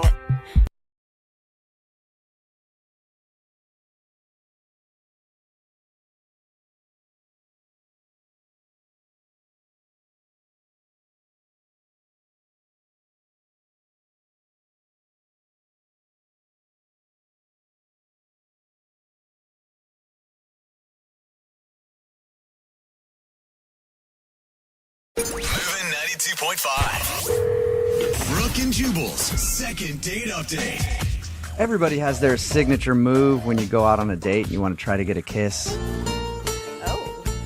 I know for me, I do the old yawn trick, you know, where you put your hands like kind of by your mouth and you yawn, and you stretch them wide and you put your arm around her and then your pants fall to the ground. because before I did the yawn trick, I Yeah. unloosened my belt, Oh. and then the pants fall. And hey, you're right in the middle of a crowded restaurant, pants down. There's really nothing she can do. But kiss you. Yeah, that's usually the option she'll That is go for. My signature move. Well, the guy on the phone today who wants to do a second date update apparently used his signature move on the date. He got a kiss, and he's confused why he's not getting a call back. His name is James. James, how are you? What's going on? Not much, man. So tell us a little bit about the girl that you want to call today. Where'd you meet her? I met her on Tinder. All right. Okay. And you're actually looking to date someone and not just hook up with them. I mean, it depends on the night. Yeah. No, It's okay. Tinder. All right. You know, it can be used for all sorts of things. Exactly. You put in your email that you use your signature move. I want to find out what your signature move is in a second. But first, tell us how the date went with her. You know, overall, I thought it went really well, but we got off to a rough start for sure. We went out for dinner, and I was at the restaurant early. I always get there early, you know. That's considerate. Right, very considerate. How early? Are you talking like an hour early and you're just pacing back and solid forth? 20. Okay. A solid 20 minutes. Because it'd be good to show up like really early and then get mad at her that she shows up like 5 minutes late. I've been here for an hour and a half already. So you showed up early and... And to continue my gentlemanly ways, I see her, we wave across the room, she comes over, and I pull out the chair. Uh-huh. I like to do that. And she goes, "Oh, thank you." And she sits down, and, you know, she stepped in front of it, and for some reason, I don't know why, I shoved the chair, like, at the table, and it knocked her legs out from under her, and she just fell straight on her butt on the chair. And I think it definitely hurt. So you aggressively shoved her into the table. I didn't mean to. I didn't mean to do that. Okay. I think I was nervous or something. I was wondering if that was your signature move. Oh, Sit yeah, that's a down good one. and you eat. It's better than pulling the chair out from underneath her. Did you like comment about that? Because I feel like I would have been awkward at that point. Like, oh, sorry about that. I pushed the chair in a little too hard. Yeah. Yeah, no, I made a joke of it. I said, like, well, that's why I work out. That's kind of funny. I'll give you that. That's Yeah, kind of silly. I don't know my own strength sometimes. So whenever I'm out on dates with, like, especially women who are smaller than I know I'm a big dude anyway, I tend to just shove them into the table. After that, did everything go okay?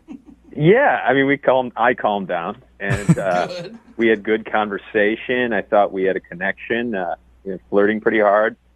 And remember around dessert, I made the mental note that I'm going to kiss this girl tonight, and I'm going to use my signature move. All right, let's get to that. I can't wait to hear what this move is, sir. What is James's signature move, you stud? Like, I know you guys are going to totally laugh at this, but honestly, it works. Like, 100% of the time. Okay. You know that people are going to be stealing this move after you tell us. Yeah, well, I stole it, so, you know, that's fair game. Where'd you steal it from? From a movie. Oh, God. That's always a I don't good remember place. which one. It's been done in many movies. But, Okay. You're going to have to go a long way convincing me that this is a good move than if you stole it from a movie.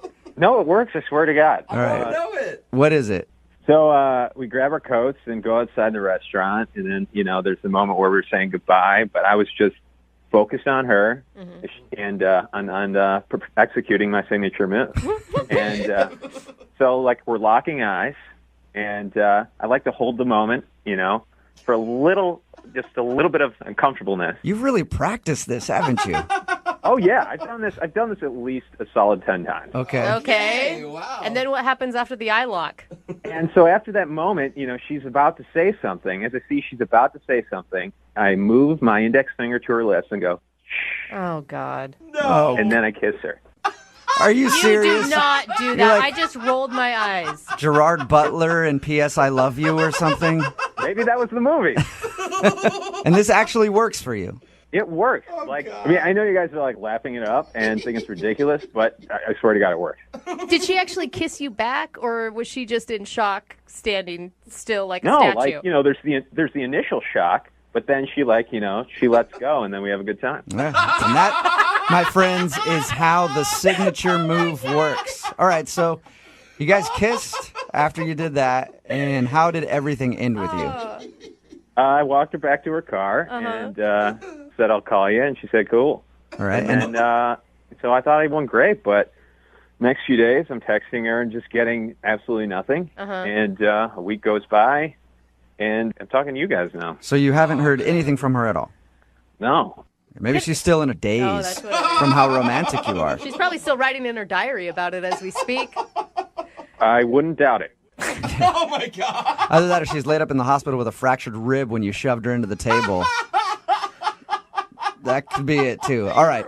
Well, we're going to play a song, come back, call her, and get your second date update, all right? Cool. All right, hang on, man. Moving 92.5. Brooke and Jubal in the mornings. Second date update. James, are you a good kisser? Yeah. Whoa. It's Brooke and Jubal in the morning. If you're just tuning in for the second part of today's second date update, that's James. And James isn't getting a call back from a girl named Brittany. He says at the end of the date, he did his signature move, as he calls it, while they were walking after dinner. They were talking about whatever, and he shushed her and then went in for the kiss, and she kissed him. But, James, I didn't get enough details on the kiss. You said that you kissed her, but I didn't. I need more detail on it to see if, she should be calling you back. So here, we're going to role play a little bit, all right, James? Oh, God. I'm her, and you're me. No. Or you're her, and I'm me. Whatever. However you want to do it. But I'm just going to start kissing you, and then you tell me when you've had enough, okay? No. Here we go. All right. Say enough, All right, yeah, that's James. about all I can say. That's it. Is that it? I'm done. Yeah, you're I'm a out. terrible kisser. That's why. Oh my God. That is why you're not getting a call back. Okay, I can All right. tell you're a bad kisser. You got it. All right, James. we're about to get her on the phone and find out why she's not calling you back after what seems like a successful date. I mean, you got to kiss at the end of the night, and it's strange that she hasn't answered any of your texts. That's what I'm saying. Can I ask, are you like a moves type of guy, or were you able to actually show her your real personality? First of all, the move is a part of my personality. Good answer, bro. I'm just saying, when you come on a date with some rehearsed plan, Or lines. a lot of times you may get lost in that. Look, I may not have invented it, but it works for me every time, and there's a reason it's in the movies. Okay, that's true. There probably is a reason it's in the movies. All right, man. Well, I'm going to dial her phone number right now, get her on the phone, and find out why she's not calling you back. Okay. Okay. All right, here we go.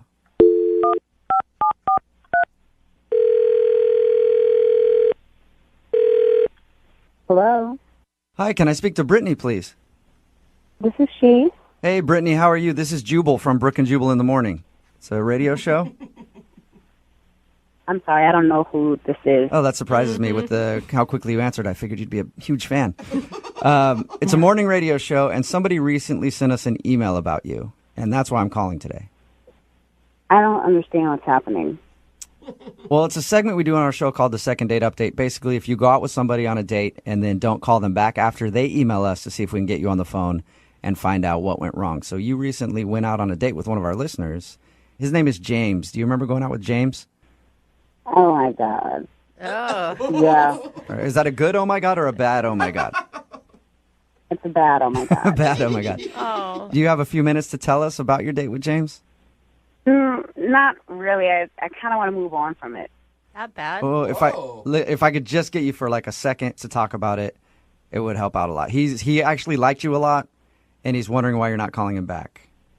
I promise it'll just take a second. We just want to know if he did anything wrong on your date. I don't know. He just seems like a self-centered type of dude, and I just was turned off by it.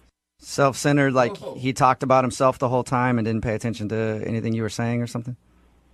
He didn't pay attention to anything that I was saying. Really? Nothing. Oh. He wasn't having a conversation with you, he's just telling you about stuff?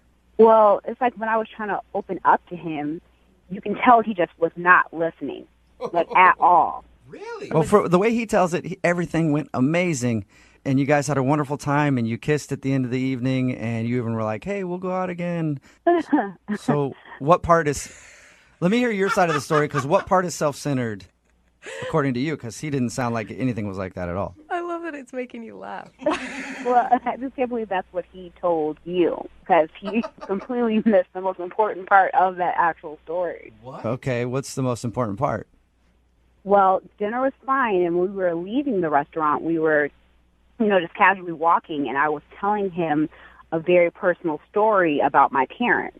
Mm-hmm. And unfortunately, my parents got a divorce, and my dad recently passed away. Oh, that's And sad. So it's like a real, raw moment for me, and I'm telling him this, and then he has the audacity to f***ing shush me. Oh, Are you serious? That was when it happened? Are you serious? I'm dead serious. And not only that, after he shushed me, he kissed me for like 10 seconds. So Oh my gosh, I if I'm getting this right, he wasn't paying attention to a word you were saying. You were telling him something very intimate, and then he told you to shut up and kissed you. Exactly. That's exactly. Why didn't Okay, you tell him what was going on? I was telling him. I just literally told him. He wasn't listening. Oh, I'd be mortified. Man. Okay, and pissed. so did you kiss him back or? No, I was in shock. My lips were just there, and his lips were just all on mine. Oh my gosh! Talk about Brittany, bad I'm sorry. I can understand why you wouldn't want to call him back. Oh man. That was the most awkward thing that's ever happened to me on a date. If somebody did that to me, I wouldn't want to ever talk to them again. Do you ever want to talk to him again? No. Oh, well, that's too bad because I have to let you know that he's actually on the other line listening right now. What the hell is this? James, are you there? Yeah, I am so sorry. I'm completely mortified. Yeah, That's me awful. too. Would this be a bad time to offer my condolences for your family? It would be a bit late. I would think this is a bad time, James. Well, yeah, I mean, I screwed up. Like, I was so focused on trying to kiss you that, I mean, this is definitely going to make me rethink about ever using that move again. Yeah. Your move kind of backfired, James. Brittany, if you don't know what James was doing, apparently, this is what he told us earlier. That's his signature move at the end of a date. Don't worry. If he wants to kiss a girl, he waits until they're talking about something, and then he goes, shh, and then kisses her. At the right time. I think this time it was very bad for him. It was very bad. Yeah. Don't ever use that move again. That was dumb. Brittany, we all rolled our eyes when he told us about it. But the thing is, and I get why you're upset, but he said such nice things about you when we talked to him earlier. Okay, that's nice and all, but it doesn't erase the fact of what he did. I mean, can I just interject real quick? I mean, technically the move still worked. Oh, I think you're right. James. I mean, she did kiss me. I didn't kiss you. I was stunned. I was standing there. It's like, just tell me that a death in the family and you shushed me. Sounds so bad every time. Yeah, I know it's bad. It's bad, and I really hope you can forgive me in that. Like we can move on from it and try again. This is a perfect time to ask. Brittany, would you like to go out with James on a second date? We will pay for it. Absolutely not. Oh, Brittany, Come on, are you said sure, that you had James? a great time before that moment. Yeah, and James likes you a lot. There's no chance on a second date? He screwed up. He knows it. No, he can try that move on somebody else. Look, I promise I will never shush you again. I'll just do the kissing part. No, that doesn't make it any better. Clearly, you don't get it. Yeah, James, I think next time you try to do your patented move where you shush a woman and then kiss her, pay attention to what she's talking about before you do it. Okay, so I'll modify the move. Modify your move. It is a good modification. Brittany, thank you very much for your time. I know you weren't expecting this phone call, but thank you for sharing with us, okay? No, thank you. James, do you have anything else to say before we let you go? Yeah, I think what I got out of it is Brooke and Jubal in the morning. Text in at 78592 that says, if that guy's signature move works every time, then why is he still single? Amen. It's Brooke and Jubal in the morning. And I think we actually found out why he's still single. I'm talking, of course, about the second date update. This guy, James, wanted us to call a girl, Brittany, for him. She wasn't calling back after their date. They even kissed at the end of the date when he used his signature move that he got from the movies. It's ridiculous. Basically, what he does when he goes out on a date is he waits until the right moment when she's talking, and then he shushes her and then kisses her. Yeah. It's supposed to be passionate and romantic, except what he didn't realize was the girl that he went out with, Brittany, was in the middle of talking about how one of her family members had passed away, but he wasn't paying attention because he was so focused on doing his signature move that right in the middle of that, he just went, shh, and then kissed her. And what's shocking to me is that the lesson he learned wasn't that he should maybe just be himself and stop with the moves. It's that he needs to modify the signature move because it Maybe I didn't work should- quite right. change my move a little bit. Or maybe you should just pay attention to what your date is saying. Oh my gosh. So that you realize, like, maybe if she's just talking about what sort of drinks she likes or she likes going hiking or something, that's an okay time to maybe shush and go in for your move. But when she's talking about the death of a family member, usually isn't the best time to be like, hey, shut up, stop, shut up, I want to kiss you. And shushing any woman is not a good move. It's not smart. I'm surprised how many people have actually had this happen to them, though. We're getting text messages in at 78592 from people that are like, my husband did this to me. Well, and then it also follows up with, I told him never to do that to me again or I'd kick his ass. So the shush move is definitely something that you should not do. If you want to get a second date, remember, all you have to do is email the show and we will call the person who didn't call you back. Moving 92. Moving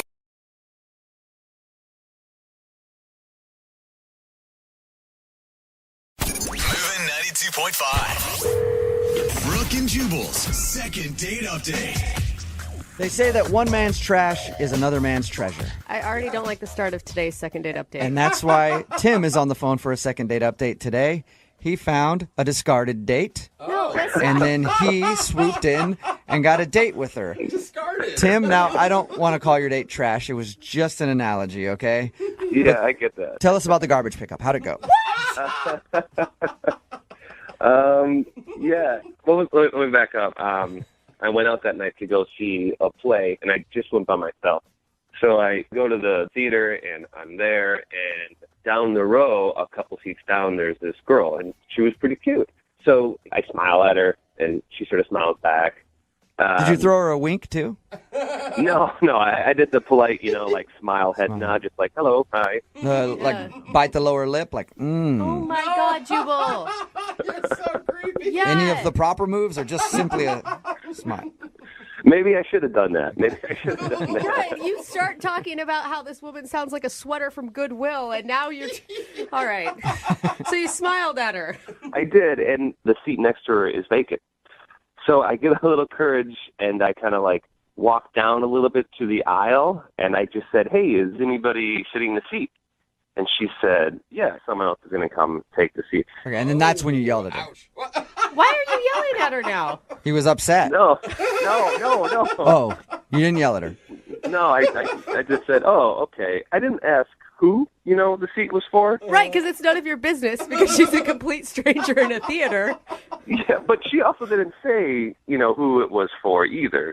If it was her husband, I imagine she would say, no, it's for my husband or my boyfriend. Right. She probably would have let you know, stop hitting on me. Exactly. Yeah. In the nicest way possible. I feel like seat taken is already stop hitting on me. Why are you guys saying, no, actually, I'm married. I'm in a very long relationship, and this seat has been taken by him. Maybe there's this possibility that the seat is, just for one of a girlfriend, a friend of hers that she went to see the play with. Yeah. Right.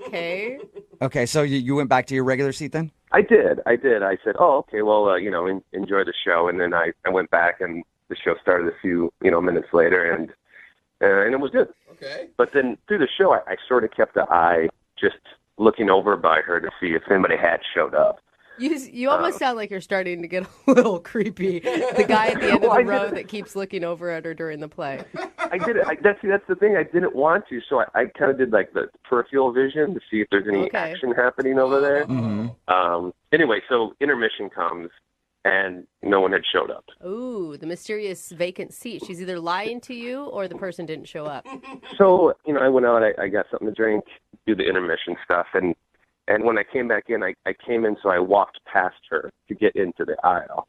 Okay. And as I walked past her, I just said, hey, the seat's still taken? And she said, You're relentless. no, they didn't show. And I said, oh, well, do you mind if I sit there? And she said, sure. So I sat down. Yeah, good persistence. Okay. I would have felt weird going back up to her being like, hey, what's up? You said somebody's coming for that seat, but it's been open this whole time, and I've had my eye on that seat, so... What's the deal? Yeah. Are you a liar? You just lie to everybody? What's going on with you? I didn't want to seem that way. I didn't want to seem like a creepy guy. It was more like, I felt bad, like she got stood up on her date. It's kind of awkward, though. I mean, you're putting her in a position like, what is she going to do? Stick to the lie at that point? No, someone's still coming for the last half of the play? But the good thing is the play finishes, and we start talking, and then I just said, do you want to go grab something to eat? And she said, yeah, sure, that'd be great. So that's cool. Okay. Yeah. So we left, we walked to a place and we sit down and, we talk for a little while. We get a drink, we get some food. Conversation's great, it's not creepy at all. And I noticed, though, that she's starting to get a little, tired. And so I was like, oh, you know what? Why don't we just call it a night? And she said, yeah, that'd be great. So I walked her to her car, said goodnight, gave her a hug, and said, can I call you? And she said, sure. Awesome. And so I texted her a couple times, and I never heard back. And I was, I thought things had gone well, and, then I emailed you guys. Did you ever find out who the seat was for? We didn't talk about it at dinner because I thought if I brought it up and she did get stood up, it would be uncomfortable or make her feel bad, so I just stayed away from it. Oh, that's a good idea. Mm-hmm. So how long has it been since you guys went to dinner? It's been like a week and a half. A week and a half, okay. So she's definitely blowing you off. Yeah, and, I just started thinking about why, who was that seat for? Maybe it was for a boyfriend or someone that she was dating, and he finally showed up, and now she's like, no, I don't want anything to do with you. Maybe I was too forward, Maybe I was the creepy guy in the theater trying to steal the seat. Or, so that's why I emailed you guys. Well, we'll play a song, come back, call her, and get your second date update, okay? Okay, great, thanks. All right, man, just hold on. Moving 92.5. Brooke and Jubal in the mornings. Second date update. I forgot to ask the most important question about today's second date update. If you just missed the first part, Tim is on the phone, and he wants to call a girl named Sarah today. They actually met at a play. She had an empty seat next to her. At the beginning of the play, he asked if he could sit in it because he wanted to move seats and sit next to her because he thought she was hot.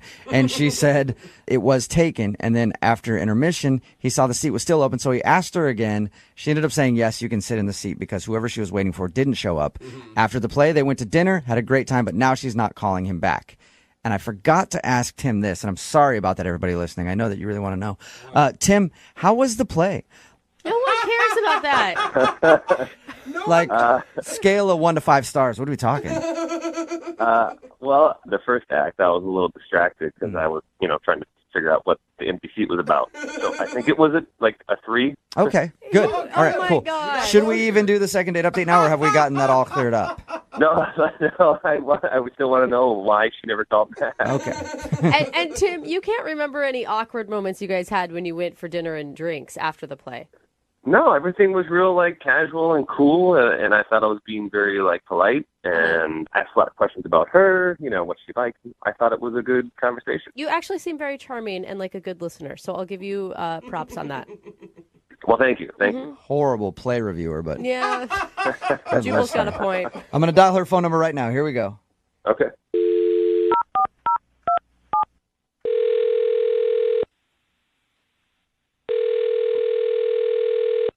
Hello? Hi, is Sarah there? Yeah, this is Sarah. Hey, Sarah, how are you? My name is Jubal, and I host a show called Brooke and Jubal in the Morning. Okay. How are you today? Fine, thank you. What's this regarding? Well, it's regarding a date that you went on just a little while ago. Okay. I know we started off so businesslike, didn't we? I know.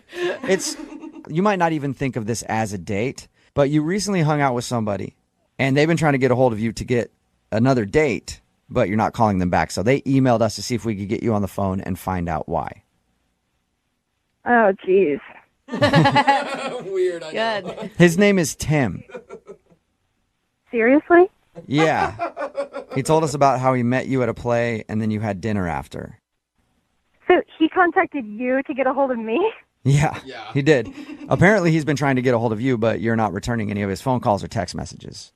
Yeah, I don't know. I'm just not into it, I guess. It sounded almost like for a second you were excited that he contacted us. I was more surprised, not excited. Okay. All right. That's Read it. that wrong then. Yep. Well, Tim told us about how you guys hung out. He said that it seemed like you had a great time, and he's confused. Wow. I think he's an interesting person. I don't know. I don't know how I feel about him. Can I tell you what I think it is? And you let me know if I'm right or wrong. Okay. So he said that when he saw you at the play, you had an empty seat next to you. And he asked you twice if you could sit in it. The first time you said you were waiting for somebody to show up. The next time you said, sure, they didn't show up. Were you waiting for a boyfriend or a husband or something like that? No. I'm definitely single. Okay. I actually just got canceled on by a friend. So, I mean, why would you say yes to him sitting there when he asked the second time and yes to dinner if you weren't interested in him? I mean, I was interested in him, but I'd only known him for like 10 seconds. And, that kind of changed once I got to know him. Really? I told him after we talked to him that he was charming and a good listener. Apparently, I also had a bad read on that. Yeah, I don't know. It was fine. And then at dinner, I just sort of got some red flags. What sort of red flags? Can you tell us? Basically, we were walking into the restaurant, and he steps on my heel. And he just says, oops. And that kind of caught me off guard. Huh? So he stepped on your shoe and then said oops. Yeah, and normal people would apologize if you just stepped on someone, right? Oh, yeah. He didn't say sorry about that? No, he didn't say sorry. It was really strange. And then at dinner, later, he knocks over his glass and it breaks. And when the waitress comes and picks it up, he just says, the glass fell. Oh, so he no didn't, apology. He didn't take responsibility for the shoe or the glass. Yeah, exactly. No apology. If that would have been me, I would have been so embarrassed. Just, you've broken the restaurant's glass. Yeah. And he didn't apologize at all. So was he kind of a jerk then, just pointing out, hey, glass on the ground, pick it up, please? Honestly, it kind of read like that. And that is just not what I'm looking for. I'm just not into somebody who can't say that they're sorry. I'm looking for someone who's more polite and can admit when they've done something wrong, when they've stepped on someone maybe, or broken someone else's property. I mean, it's the first date. And you'd think on the first date, that's when you want to be the most polite. And I think he just has some kind of problem where he can't say he's sorry. Okay. Really? I know a Sarah, lot of men I want like to let that. you know that I don't have that problem. And I want to tell you that I'm sorry to break the news, but Tim is actually on the other line listening and wants to talk to you right now. What? Yeah, I'm sorry about that. Tim, are you there? Yeah, hi. Tim, is that you? It's me. Hey. So awkward. Is that the real reason why you didn't call me back? Because I didn't say sorry? Yeah, that's the reason. Wow. I'm sorry. See, I can say it. I don't know why you're saying it. Why I just said I'm sorry? Yeah, it's just an empty sorry. What? Wait, now you need sorries with depth? No, it just seems like, for me, so we were walking in the restaurant. We were in the middle of a conversation, and I know what you're talking about. I stepped on your heel, and I sort of just went like, oops, it went back to the conversation. Yeah. It was like, it sort of looks like a toss-off that it happened. It didn't happen on purpose, and it was in the middle of a conversation, so it was just like, oh, oops, and we just continued. I didn't think it was that big of a red flag. A normal person would say, I'm sorry. Yeah, but I didn't step on you. I stepped on your shoe. Tim, are you Tim, you're not- serious? I would be apologizing if I were you right now. Yeah, most people would. Why?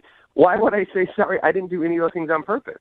Okay, Wait, so sometimes when you don't do things on purpose, you can still say sorry. Like if you accidentally stepped on a shoe. Yeah, but those are just those are just empty sorries because I didn't do it on purpose. It was an accident. So if you were like driving your car and you accidentally hit a pedestrian, you wouldn't apologize for that either because that wasn't on purpose. Oops. Well, whose fault was it? Seriously? Are you serious right now? That's a good point. No, I'm just saying. Your foot stepped on my foot. How could that be my fault? It's not your fault. It was an accident. It's no one's fault. It's an oops. I have never really dissected the word sorry like we're doing right now. No, it's just I grew up that if you're going to say sorry, it's meaningful and you should say sorry for something that you did and then you realize it was wrong. Then you're like, you say I'm sorry for that. But when it's like just an accident, like, if you bump into somebody, it's just like, oops. It's not mean. It's not negative. It's just like, oops. And then the life goes on. Yeah, but everybody else grew up with common courtesy. So even if you aren't going to say sorry, you say, excuse me, or I didn't mean to do that. I just don't agree with that. Like if Sarah and I continued and we got into a relationship and then later on something happens where I should say I'm sorry and I say, hey, Sarah, I'm sorry. it would have such a huge meaning, and she would really know, like, wow, he's really sorry. Hey, I cheated on you, but I'm really sorry. And you know I don't throw that word around willy-nilly. No. Yeah, you shouldn't throw it. You're right. You shouldn't throw it around willy-nilly. That is so not what I expected your response to be to all this, Tim. Well, I'm not really sorry about it. Sorry, I'm not sorry. Sarah? Yeah. And you know what, guys, I'm not surprised. Okay, so are we done here? No, not yet, Sarah. We're almost done. But I do have to ask you if you would like to go on a second date with Tim. We will pay for it. You know what? Sorry, no. It's so immature. It's so immature to say that with that tone. Like, now you're ruining sorry. You've ruined the Well, word. I find it immature that you can't use your manners that a 6-year-old can use. So maybe practice that. Six-year-old will say sorry for sneezing. They'll say sorry for anything. Look, I am an adult. I am a grown man. I only say sorry when it counts and when it's needed. All right. I like that. Oh, man. All right, well, sorry. All right, well, sorry. I can't even say sorry now without thinking about You it. can't. I won't say sorry because it's not my fault. Tim, you didn't get a second date. Whatever. Brooke and Jubal in the morning. I had no idea that so many people would support the guy from today's second date update. Me either. Somebody texted in at 78592 and said, I agree, saying sorry is a sign of weakness. My God, and I refuse people. to be weak. If you missed today's second date update, Oh, my God. Tim wanted to call a girl named Sarah to find out why she wasn't calling him back. She said she wasn't calling him back because during the date, he accidentally stepped on her shoe, and he said, oops, instead of sorry. And he just basically broke a water glass, didn't say sorry to the waitress or anything else, just basically didn't apologize. And he owned it. He was like, no, yeah, of course I didn't say sorry. I'm an adult. I say sorry if I actually did something wrong and meant it. Those were accidents, and no, I'm not sorry about it. I'm sad it happened, but I'm not sorry. But here's the thing. Even if you don't apologize, you can still, like, excuse your behavior. Like, excuse me, or I didn't mean to do that, or wow. Well, he said oops. Yeah, no, oops doesn't work. I think oops counts. So I've learned a lesson in saying sorry, and I'm not going to say it anymore. I'm not going to apologize for anything, and I'm not sorry for that one bit. Yeah, that doesn't surprise me. Remember, if you want to do a second date update, all you have to do is email the show, and we will call the person who didn't call you back. Move at 92.5.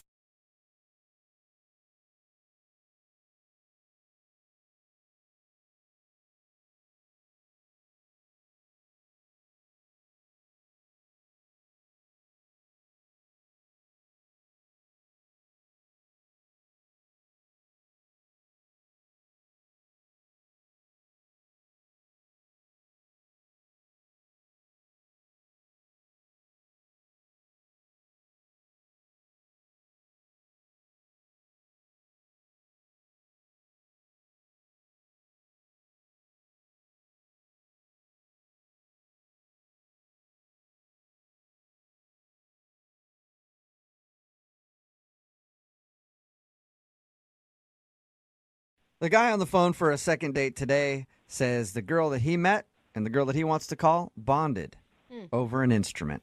Probably the sexiest instrument known to man. The banjo. Oh. That's right. Hey. He says that's how he struck up a conversation with the girl that he wants to call today, I guess. They are big fans of the banjo. And when you said sexy, I was immediately thinking bagpipes. So Really? thank you for clarifying for me. Those are probably the top two sexy instruments.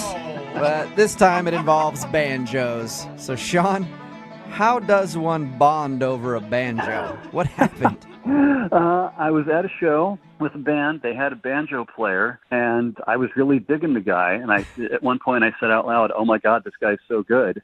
And there was a girl next to me. I wasn't there with her. I hadn't talked to her. But she heard me, and she just turned to me and said, "Oh, my God, yeah, I love this guy."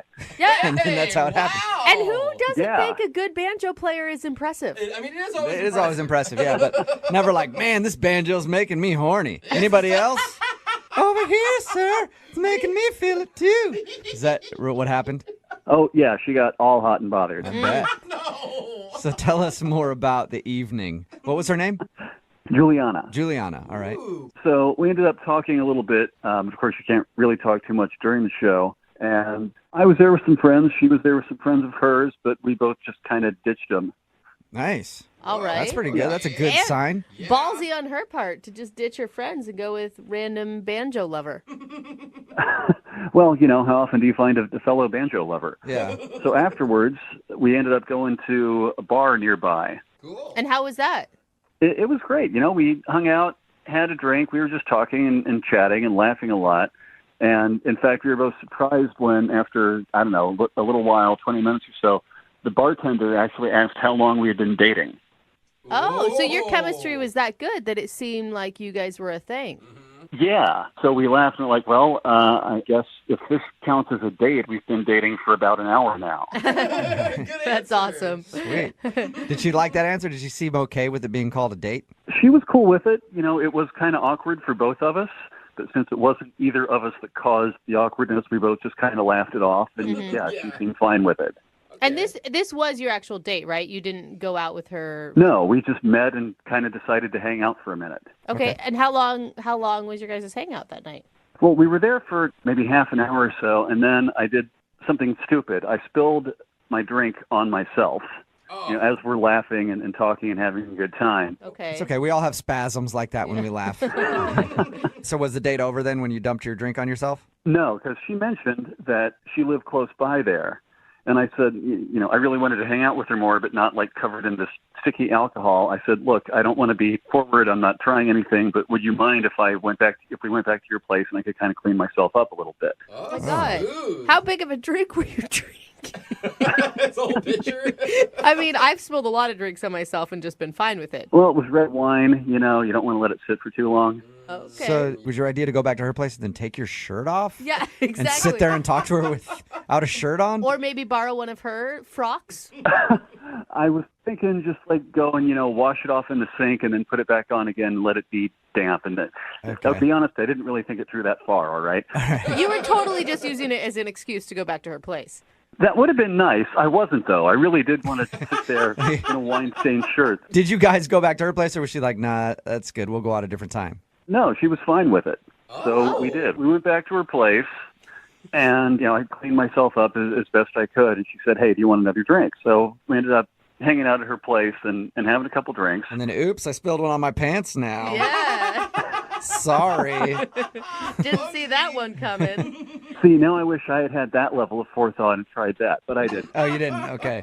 So you guys just hung out and talked for a while? Yeah, and I'd had enough to drink by that point. I didn't really feel comfortable driving home, so I ended up crashing on her couch.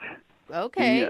But she was in her bed. I was in the couch. No funny business. Everything was cool. But we'd had a really good time.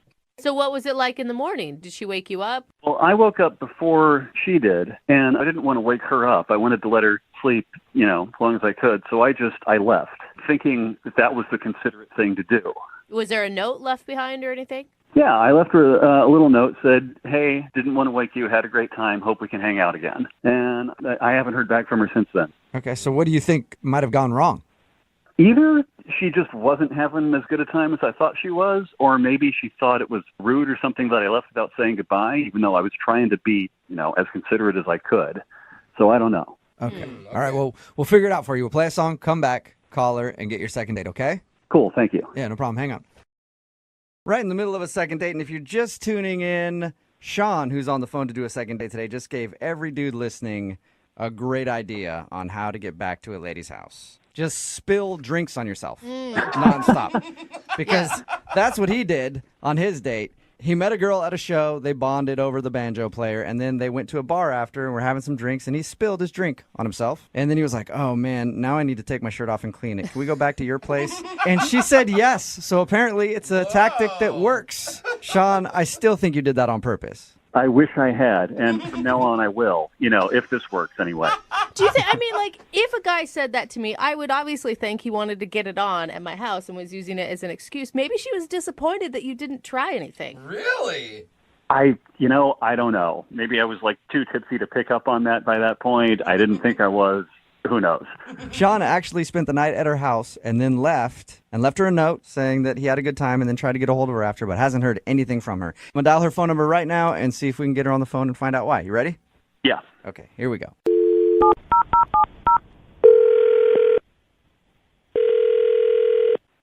Hello? Hi, can I speak to Juliana, please? Yeah, this is she. Hey, Juliana, how are you? This is Jubal from Brooke and Jubal in the Morning. Who's this? Jubal from Brooke and Jubal in the Morning? I'm sorry. What is this? It's a radio show. Is this a scam? Are you trying to tell me something? I'm going to hang up. No, I'm not trying to sell It'd you be anything at all. awesome if we were. One of our listeners actually emailed us about you. Okay. His name is Sean, and he's a guy that you sort of went on a date with recently. Oh. That went down. Right. So you remember hanging out with Sean. Yeah, I remember him. It doesn't sound like you fondly remember him. You could say that. Oh. Oh, okay. He has great memories of you. Really? Yeah, that's why he emailed us. Sean wants to know why you're not calling him back. I think he's a sketchball. Is that a good enough reason? Really? No. I mean, we talked to him. I thought he was like dorky at worst, but a nice guy. So he called you? What did he say? Well, I don't want to tell you because you sound mad. It wasn't anything bad. I want to know. I want to know. What did he say?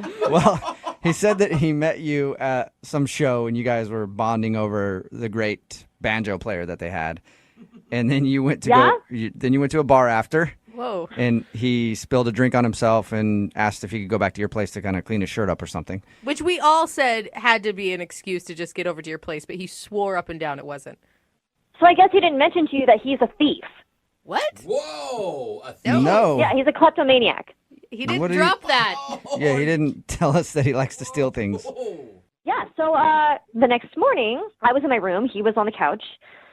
I heard some rustling in the hallway, and it was like, I don't know, like 5 a.m. or something. And then I heard a door close. So I called out. I was like, Sean, hello? No answer. So I got up, walked out into the hallway. I looked around. I checked the couch. He wasn't there. He was gone. But I saw that the closet door in my hallway was open, where I keep my coats and stuff. Okay. And he had put his coat there. Uh-huh. So I went over to close it, and his coat was gone. That makes sense, I guess, if he was gone. But then all of my hangers were gone, too. What? Yeah, all of my empty hangers that were just hanging in my closet were gone. What? And they were there. They were there before he came. So, yeah, he's a thief. Wait, you're accusing him of stealing coat hangers from your house? I'm not assuming that happened. I know that happened. He did it. You sound very angry about these hangers being taken. Would you be angry if you invited someone back to your house after a really nice date and then found out that they stole things from you? Yeah, I think you'd be. I guess, but I don't know why hangers just doesn't hit me that hard. Me neither. It's so weird. They're my things. I only just met. We hung out for like a couple hours. And I invited him back to my place. Like, why would you take my hangers? Yeah, it's a really valid question. It makes no sense. It's weird and sketchy and dumb. Yeah, it is. You didn't notice anything else missing from your house. It was just the hangers. You keep saying my hangers like it's not a big deal, but he just took them. He didn't leave a note. He didn't say anything about it. He just took my hangers. That is weird, man. Yeah, I guess it is weird. I don't know why you would take hangers. Don't you want to know why he would? Hangers? Don't you know why he would want to steal your hangers? No, I don't care why he did it. I don't care how he tries to excuse himself. He's lucky I didn't call the police. That would be a call. Yeah, I'd love to see him get arrested for that. Yeah. Well, though, right? I probably, you probably could get him arrested. I'm kind of wondering why he would steal your hangers. So I think we should ask him, Juliana, because he's on the phone listening right now and wants to talk to you. What? This is a setup? Well, I don't like that word. It's a dirty way to describe it, but yeah, kind of. Sean? Hey, Juliana. Wow. I didn't know you were on the phone, but since you are, what the hell were you thinking? It's a great question. Okay, this is a big misunderstanding. Oh, yeah? What's the misunderstanding? You took my hangers and what? What's the misunderstanding? Okay, yeah, I took some hangers. I'm sorry. Honestly, okay, for one so you thing... did take them. Oh my God, how was there a misunderstanding there? That is so weird. All right, Juliana, just calm down. Hear me out, okay? There's actually a really good reason why I took the hangers. There is no good reason why you would take my hangers. Yeah, I'm interested in hearing the reason, too. I think everybody is. And how many hangers are we talking about right now? Like 3 or 12? It was probably around 15 or so, but okay. Yeah. That's a lot of hangers. Dude. Here's the thing. I just moved into a new apartment. My hangers are all in a box somewhere. I don't know where. Everything I own is in boxes except for all my clothes that are in a pile on my kitchen table. So I was thinking, all right, I was getting my coat out of the closet, and I'm thinking, oh my God, here's all these hangers. If I just grab a handful and take them with me, it'll make my life so much easier for the next few days. And then when I see her again, I'll bring them back because I'll have my life together a little bit more by that point. And I'll say, hey, you probably didn't even notice these were gone, but I borrowed some of your hangers. I hope that's cool. I was thinking you'd think it was charming and funny. Or What? No, that is so weird. You thought that stealing my hangers would make me actually want to see you again? Or surprising me with the fact that you stole my things would be exciting and charming? That makes no sense. Juliana, I didn't steal anything, okay? I just borrowed something. I was with every intention of giving it back. I'll bring them back today if you want, and it's 15 plastic coat hangers that I didn't think you'd notice were gone. Borrowing is when you ask someone, and ask someone usually that you know, or you can't just meet someone and then take their things and think it's okay that you'll bring it back. What if I didn't see you again? Well, we'd had such a good time, I thought you were probably going to want to hang out again. And, it's Well, that's really annoying, too, that you would just assume that. And so take my things, and that's your reasoning. That is so stupid. Okay, yeah, it was kind of inconsiderate. I probably should have said something about that on the note I left you. So I'm sorry. What do you want me to do? Honestly, at this point, I don't even care. Just keep the hangers. Whatever. Juliana, I mean, do you think your anger's maybe a little bit out of control on this one? No, you don't go on a first date with someone. We just met that night. You don't. Is that going to win someone over by taking their things? He just said. What does that mean for future things? Is every time he comes over, if we hang out again, he's going to take something else? Yeah, that's true. Like all of a sudden your silverware is missing. Just a couple forks though. Yes. I moved. Yeah, not gonna lie, but that's indicative of kleptomaniac tendencies. What the hell? I don't want to be around someone like that. I think we're getting carried away here. Juliana, you think you're maybe blowing this a little bit out of proportion for 15 plastic coat hangers? I mean, I'm not blowing anything out of proportion. They're my things. Hey, Juliana, you're clearly fired up about this, and I think you two should get together and talk outside of this phone call. Would you like to go on a second date with? So. No, would you like to go on a second date with Sean? We'll pay for it. I don't care how fast you say it. I'm not doing it. What if I say it this fast? Would you go on a second date with him? What if it's that fast? Come on, give him a chance. He's dumb with social graces, maybe, but he doesn't sound like a bad person. Well, dumb with social graces is not that attractive. I don't know. This is weird. Look, whether you want to hang out again or not, that's fine. But I'm going to tell you what. I'll come back to your place tonight. I'll bring back your hangers, and I'll bring you a new set of new hangers. No, you don't. Did you hear that, though? He said he'd bring a brand new set. Oh, that's an upgrade. You're right, Jubal. I swear to God, if you come over tonight with those hangers, I'm going to shove them inside you. Oh, okay. That was aggressive. You never know. That could be even more incentive for him to come over.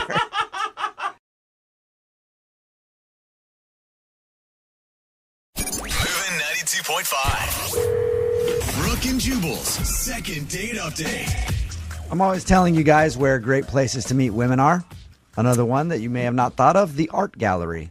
You've met a woman at the art gallery. Yes, I have. Were they finger paintings at your house? You hang out there, and then you impress them with your knowledge of art. Like you walk up to them and you go, hey, that's a nice painting right there. It's almost as nice as the Mona Lisa, which was painted by Leonardo DiCaprio. I don't know if you know that. And it was or the statue of David. Sorry. Isn't the Mona Lisa a beautiful painting? Okay, maybe I've never met a girl at an art gallery before, but Ethan sure has. Ethan, how are you? Good, guys. What's going on? Not much, man. Thanks for your email. Now, Ethan, you said you met this girl, Isabella, at an art gallery. Like, you just happened to see her there and went up and talked to her, or? Yeah, she was just at the art gallery, and so was I, and she was just absolutely stunning. Just one of those where you stop and take a moment, and I decided to approach her, just get a closer view, and the way she was looking at the art, the look she had in her eyes, I wanted her to look at me the way she looked at the art. Let me ask you this, Ethan. Yeah. You weren't admiring her like she was a piece of art, because right now it sounds pretty creepy. Like you're... No, I was subtle about it. I'm a romantic at heart, and just seeing her, I was hit with something, and I wanted to go over and try to find a way to ease myself into the conversation. Maybe not the Mona Lisa line, Jubal, but... Well, hey, next time you're at an art gallery and you see a fine woman, you feel free to use that. It works every time. I'm going to steal it. That's what I was going to ask you. Did you work? I mean, there's a lot of opportunity for really bad lines when you're meeting a girl at an art gallery. Did you try something like that, or did you just introduce yourself and say, hey, I think you're cool looking? No, I walked up and I stood by the art for a little bit, so not to just jump in right away, trying to be as smooth as I can be at least. And I said, hey, what do you think of this piece? What do you see in the art? And her answer just, again, struck me. She said, it's not what you see when you look at the art, it's what you feel. Oh. Wow. And what you should have said was, you really don't have an answer, do you? Because that's what I think she was telling you. For me, it was an unbelievable answer. Okay. And we started to talk, and I asked her, hey, would you mind if we walked around together? Nice. So we walked around. She was just so sophisticated. You could tell she was worldly. I mean, her voice was just so lyrical. There was a few times when we were standing in front of paintings, I would just close my eyes and just listen to her voice. Okay, All that's right. creepy, dude. Ethan, I'm going to go ahead and be honest with you. Everything that you're telling me makes it sound like you were kind of creepy with the way you've described yourself, staring at her and close. How long are we talking about closing your eyes and listening to her talk? Was it just a little personal, like a long blink, or you were sitting there just kind of sniffing the air, 7 taking minutes. in her voice? No, it wasn't like a minute at a time or anything, but there was a few times I caught myself just being carried away in her voice. And I know in today's culture and everything, it's all about hooking up and everything like that, but, I was looking for that connection with her. It just was instantaneous. Okay. Tyler, I like the fact that you're romantic, but was she responding to it? Because it can be sort of off-putting, especially on a first date. I get that, and, we had a great time. We were talking and chatting back and forth. There was an awkwardness, and even afterwards, I did tell her as she was getting up to walk out and we were saying goodbye, I said walking into the art gallery was the best decision of my life. And I know it was ridiculous. Yeah. I get it. But when you meet a girl and it feels like it's a once-in-a-lifetime opportunity, or at the very least once in very few years where you make a connection like that, I just felt like I wanted to be honest with her and pull out all the stops and let her know exactly what I was thinking and feeling at that moment. Yeah. Good for you. Don't be bitter like the rest of us. No, be romantic, stay optimistic. Like you said, when you see a nice girl and someone like that and you're feeling something, sometimes you got to pull it out. Oh, come on. That's not what he said. That's your... I don't know. No. I just asked her, who knows, it may have ended different if I did that. Yeah. But I didn't get the feeling there that we were done or anything, because I actually asked for her number, and I said, you wouldn't mind me giving you a call to see if we could do this again sometime? And she said, sure. And she gave me her number, and I've called her a few times, and there's just no response. And I want to find out what it is that's keeping her from giving me a call back. Yeah. All right, well, we'll play a song, come back, call her, and get your second date update, okay? All right, man, I appreciate it. All right, man, just hold on the line. Moving 92.5. Brooke and Jubal in the mornings. Second date update. Before we get into the second date update, I want to say this. I'm glad that Ethan emailed us because he met Isabella at an art gallery. It proves one thing. The man knows his art. And that's why he's a listener to this show. He's scholared. Oh, are we the Picasso of the radio world? I think so. Yeah, I'd like to think of us that way. Funny looking and messed up. We when are the you see it up Picasso close. of the fart joke. Okay. Abstract fart jokes. Yeah. All right, Ethan, are you about ready to call Isabella? Yeah, I'm a little nervous. I hope I didn't screw things up. Just to catch everybody up, Ethan met Isabella at an art gallery. They hit it off, spent the whole day walking around together looking at art, but he hasn't heard from her since. The way you've been talking about her this whole time, like you're infatuated with her, and you're just, maybe you came off a little too strong. Yeah, I'm not going to deny it. But like I said, there was that moment, and I was caught in just being out on a ledge, and I decided to jump. You're talking about at the end of meeting with her where you said, I'm really glad I walked into this art gallery today. It's the best thing I've ever done. I think I said this is one of the best decisions in my life in my defense, but I may have said this is the best. All right. Well, we're going to give her a call right now, see if we can get her on the phone, and ask if she remembers your magical day. Sounds great.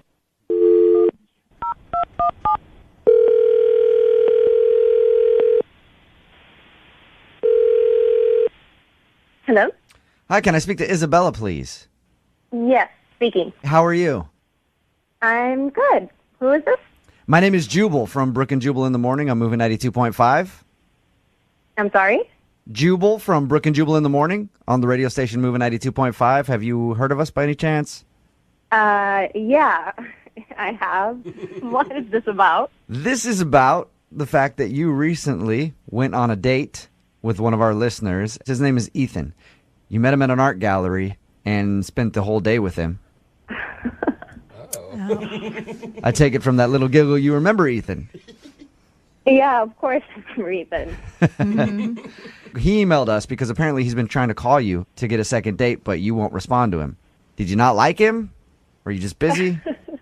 No. Ethan, he's a really, really special guy. That was a great, I don't know if you want to call it date, but it was a great experience that I had with him. Did you not want to see him again? Is there a reason that you're not calling him back? Because it sounds to me like you had a decent time. We had a great time. It's not that though. It's just I think he's a little naive for me. Naive? What? A little too naive, yes. Is it because he's a nice dude? No. I do appreciate nice guys. It wasn't because he was nice. It was just we were talking for a little bit, and then we went for a walk. I felt like he was so in awe of the whole thing that he believes more in in love at first sight and, heated passion. And did you feel like you were out with some kid who has a vision of love and sort of magic? Okay. Yeah, I don't know. I'm sure it was genuine, but that love at first sight gimmick is exactly what it is, a gimmick. It's not real. It's not realistic. I've never seen any long-lasting relationships start with, I met this person and it was love at first sight. I've met people like that, and I've been on dates with people who are like that, and the whole time you're thinking, is this even really you, or are you faking it right now? I felt like we were kind of reliving some sort of fairy tale. I know it sounds so cheesy, but I just think he has this view of how it should be, and I don't agree with it. I hope he can make it into a reality. I hope there is a girl out there for him that can deliver that for him. I just know I'm not that girl. Let me ask you, if you could tell anything to Ethan, if you could give him any advice on how to date, what would you say to him? I would just say maybe take it down a notch and just show your real self. Interesting. Now, I want you to actually say that to Ethan, because Ethan's on the other line with us and has been listening to what you just said. Are you serious? Yeah. Hi, Isabella. How are you? Good to hear from you. Oh, hi, Ethan. How are you? I do believe in romance and fairy tales, but I'm not the guy that thinks it happens with everyone. And it's never happened with me like it happened with you. I mean, just listening to you talk, there's a reason why those stories and movies exist. And out of all the people I could have met that day, I met you, and we had an unbelievable connection. All right, Isabella, I'm kind of getting what you're talking about now. Ethan, it sounds like you're reading a script from a movie. It's genuine. I can't help. I'm smiling here, even though I heard that, it didn't go the way she wanted to. I guess I could be more jaded and cynical, but No. Worst case scenario is about, maybe I'm wrong. But at the very least, we owe it to ourselves to see where this goes. I'm not trying to be cynical. I just feel like we can never live up to that first date. And I feel like I feel like I'm just going to ruin any expectations you had. Don't worry about know what me. I mean? I would rather make an effort of it than wonder what could have been. I don't want to be 20 years from now. I'm still wondering about Isabella, who I had a magical day with. And what could have been is if that what she you're looking didn't for? think A this was too magical perfect? relationship? Or is that what you want? Because if that's what you want, it's not realistic, and I can't give that to you. No, I'm not. I don't think we're going to get married in Vegas in a week from now. I just think when you have a connection with somebody that you want to explore it. I'm not looking for a perfect life with no fights or anything like that. But I will tell you, we seem to be real similar people, and just had a connection that I don't know that I've felt very often in my life. Are you well. It was very special, but Isabella, a lot of relationships I don't know how many you've been in, but they start off wonderful like that, and then they get to normal and everyday mundane stuff. So don't worry. If you go out with them a few more times, you'll probably get there. You'll get to the, romance is dead. It's kind of boring. I mean, you're going to get to that point eventually. But I don't want to ruin it for him. I think that's what he wants. Don't worry about me. Just listen to him. Jubal makes sense. Don't worry about it ruining me for anything. It's just, let's go out and have some fun. Yeah, again. you guys can. We'll It's get the boring shortly. It could be the best of both worlds. He can have his romance. You can have your hatred toward the whole thing. And you both can get along. Just give it one more shot. That's all Ethan wants. I will pay for a second date, Isabella, if you'll go out with Ethan one more time. There it is. All right, fine. You'll I'll do it? One more try. I'll do it. Sweet. A successful second date. Yes. But I promise I'll make it as normal and as boring as I possibly can. Thank you, guys. Isabella, I just want to challenge you when you go on your second date. Just give love a little bit of a chance. You'll see that you and Ethan can go out for dinner This is so ridiculous. and bite into a lifetime of wonderful memories. It's not is that doing anything for you, Isabella? No. Moving 92.5 wants to make you scream like this. And this. Oh my God. And this. We're going to Vegas. It's Jubal's birthday party in Vegas. Want to go? Oh my God. Just listen weekday mornings to score your seat on the plane. Every hour on the 10s. That's every hour on the 10s.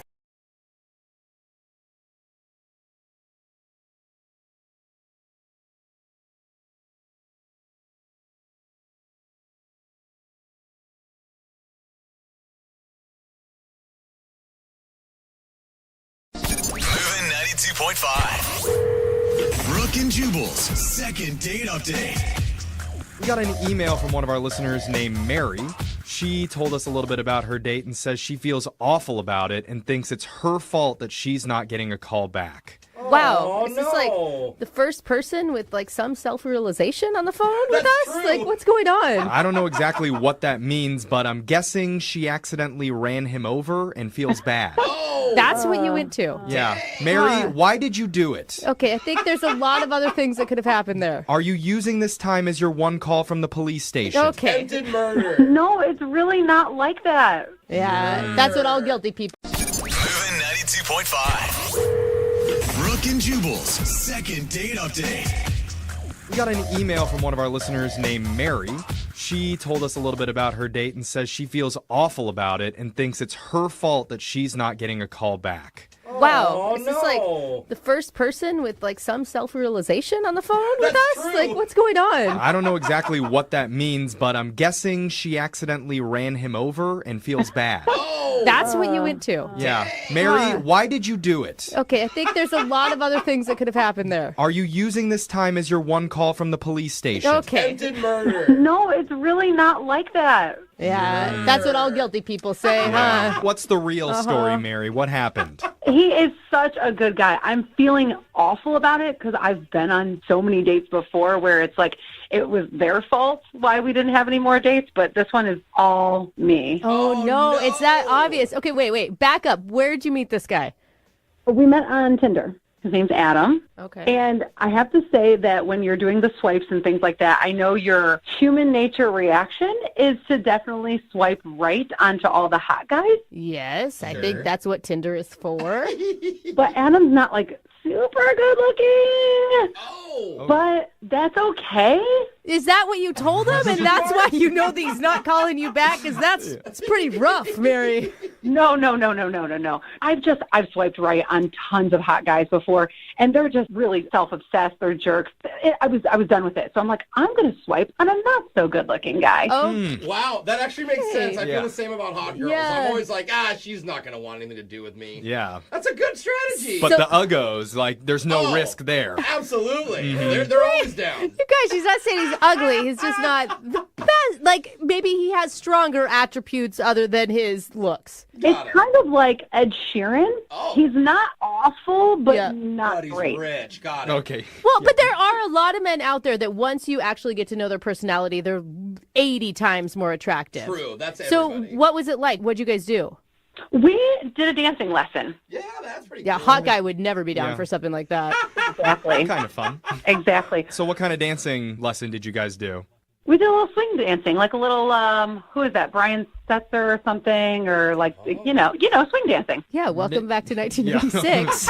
Sorry, we're not up to date on our famous swing dancers here. So, but how did the swing dance class go? Was it fun? It was a lot of fun. Like, they teach you some basic moves because neither of us had done it before. And then you get to switch a bunch of partners. Oh, Mary. That was the fun part of it. Okay. You got to take a break from boring old looking Adam and got to look at some really hot guys. It's like swiping right in real life. Yes, and you know, it was great because everybody's got like different levels. And I even danced with this cute 80-year-old guy. Aww. It was adorable, guys. Okay, so that's great, but what about poor Adam? Yeah. Remember, you're dating Adam here. When did you screw it all up? That's what I want to know. Okay, I'll get to that. But here's the one thing, and this is why I really liked him, is because after I danced with that 80-year-old guy, I was kind of like jabbing at him a little bit. And so he came back at me, which I loved. He was like, oh, I'm going to take that old guy's knees out with, you know, his walker. Oh, yeah. Violence against the elderly. Yeah. That's hilarious. I think it's cute, too. It was going so well. We were like, let's do drinks. We just, you know, sweated a little bit. So we went and grabbed some drinks. And then I ended up at his place. Okay, so all of this is great so far. So wait, that you ended up at the elderly man's place, or you ended up at Adam's place? Follow along. Okay, I'm just trying to make sure we're getting it straight. Adam's place. Thank you very much. Okay. And was that your idea or his idea? I think we both had a couple drinks, so I would say it was both of our ideas. Like, it just felt right, you know? And what happened when you walked in those doors? Did your clothes come off? And Brooke, I'm just saying.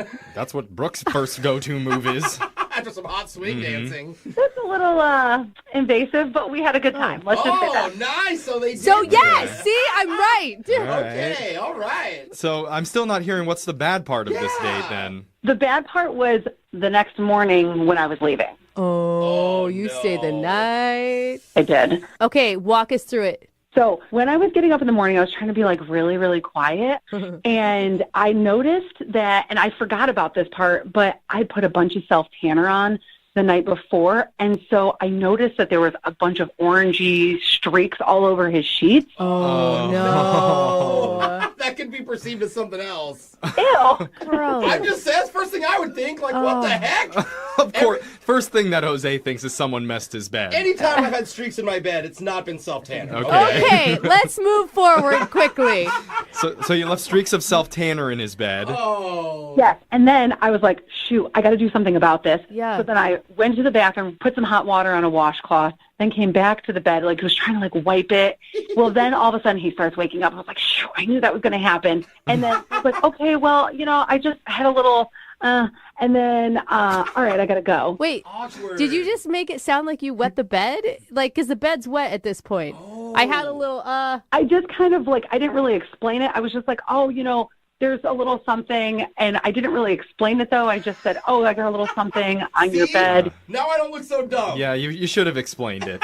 What? And then you just left? Did he even have a chance to say anything? No, because he was like still waking up and everything. So then I was like, okay, I'll just text you later. So then I texted him, but he still hasn't responded. Yeah. That's totally it. The after morning glow is not there when you're waking up in a wet brown bed. She sweat her glow off. So how long has it been since you last spoke to him? It's been like 2 days. Okay. And so are you using this to get him on the phone so you can explain what happened? No. I'm just looking for you guys to help me because I just want him to give me a second chance because, look, when we danced, we clicked. Our conversations, we clicked. Like, everything else clicked. But you haven't texted him about the self-tanner, though.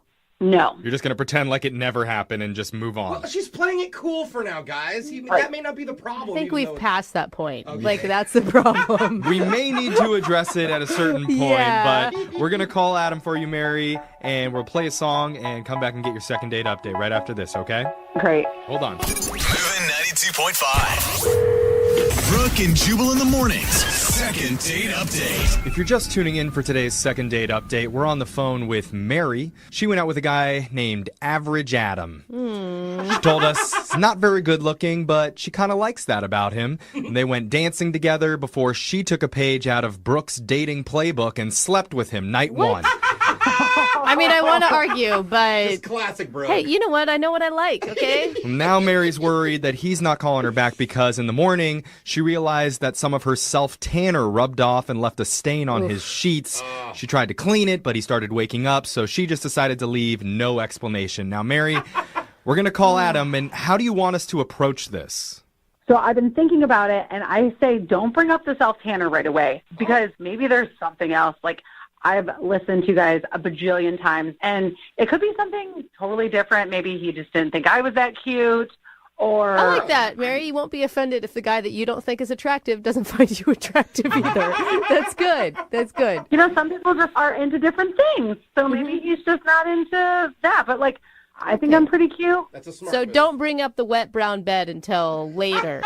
Right. If it comes to that. All right, Okay. Mary. Let's call Adam right now and get some answers for you. Ready? Yes, thank you. All right, here we go.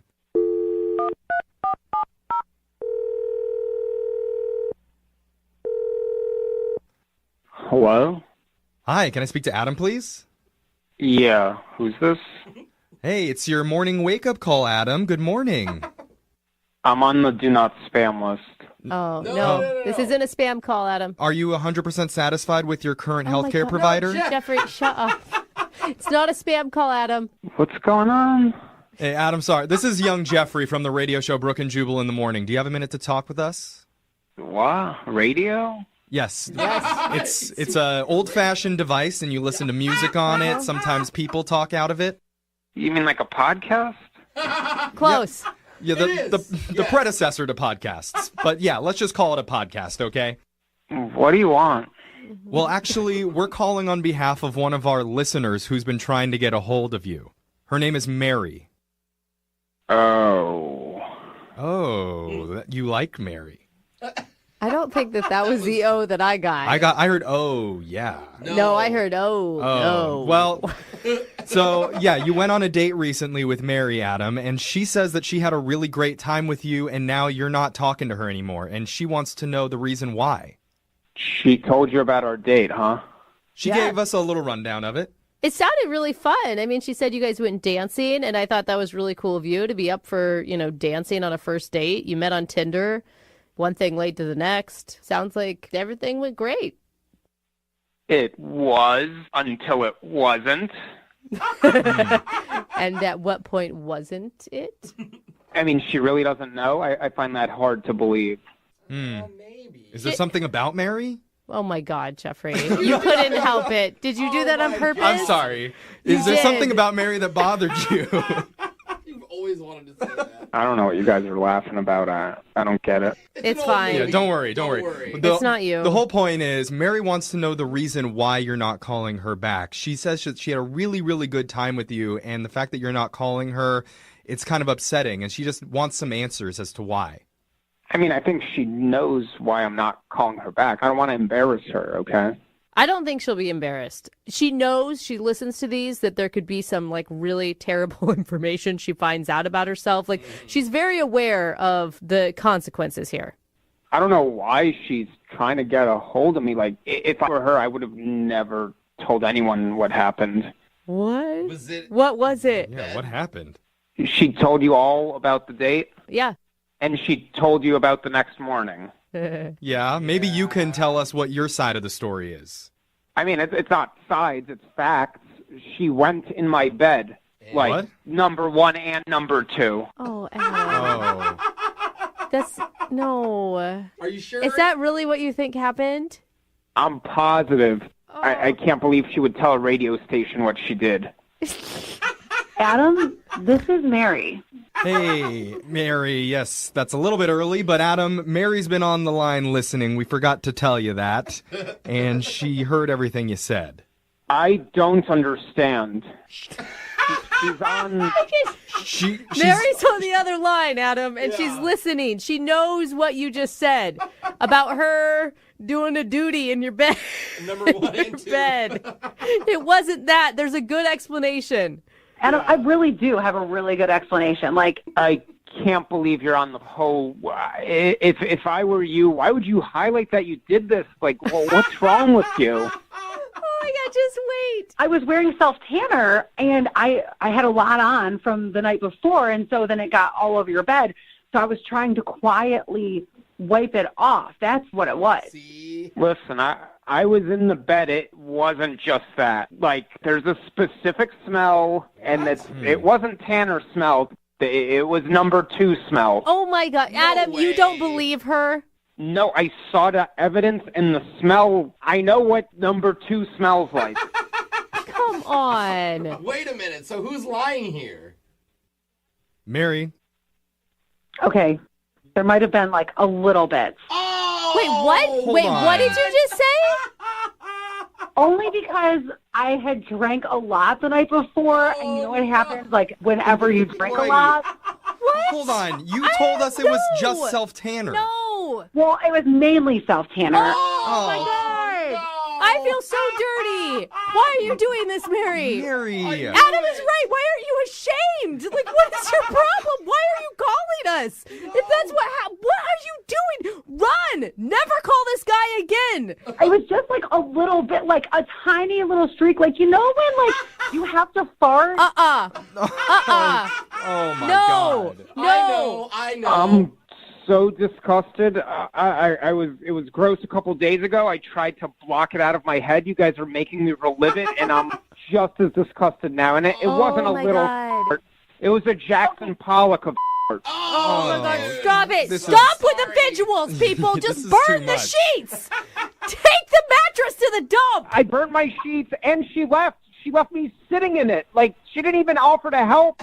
Oh my God, it's all so disgusting. Mary, how can you leave a guy stranded like that? You didn't even apologize for it. What was I going to do? Like, pick up my underwear? Oh, and can I have your sheets while I'm at it? Like, no. Or am I going to say, let me do your laundry? I know we just met. No. Honestly, it was like the tiniest little thing. Plus, our conversation was great. The dancing was great. You got it on my arm.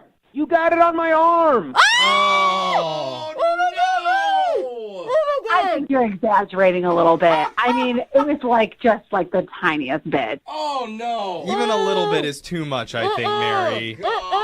You guys need to listen to me. Like, we connected. Adam, did we not connect? Like, think about when we were dancing. Think about when we were having drinks. Like, it was the best first date I've ever had, minus that little short thing the next morning. But regardless of everything else, 5-star date. It was amazing. You can justify however you want, but the fact is you took a crap in my bed. Yeah. I didn't take a crap. I was like a shirtless. Enough of the descriptions. Please just ask them. Ask them, Jeffrey. All right, I can't do this anymore. Okay, Adam, in some cultures, I think going number 2 is a sign of affection to a person. So I didn't know that. I'm just assuming maybe that's Mary's culture, and in that sense, she really liked you. So maybe you would consider going out on another date with her, and if you would, we would pay for it. What? Yeah? Another date? Are you imagine us, we're hanging out, we're sharing an appetizer at some Applebee's. What do you think I'm going to be thinking about? Her going in my bed. How do you think this is salvageable? Yeah. Dude, I hear you, Adam. I wasn't even there, and I can't get the image out of my head. She man. can empty herself before the date to make sure there's no accidents. Mary. Adam, you are very emotional right now, and when you calm down, call me. We'll work it out.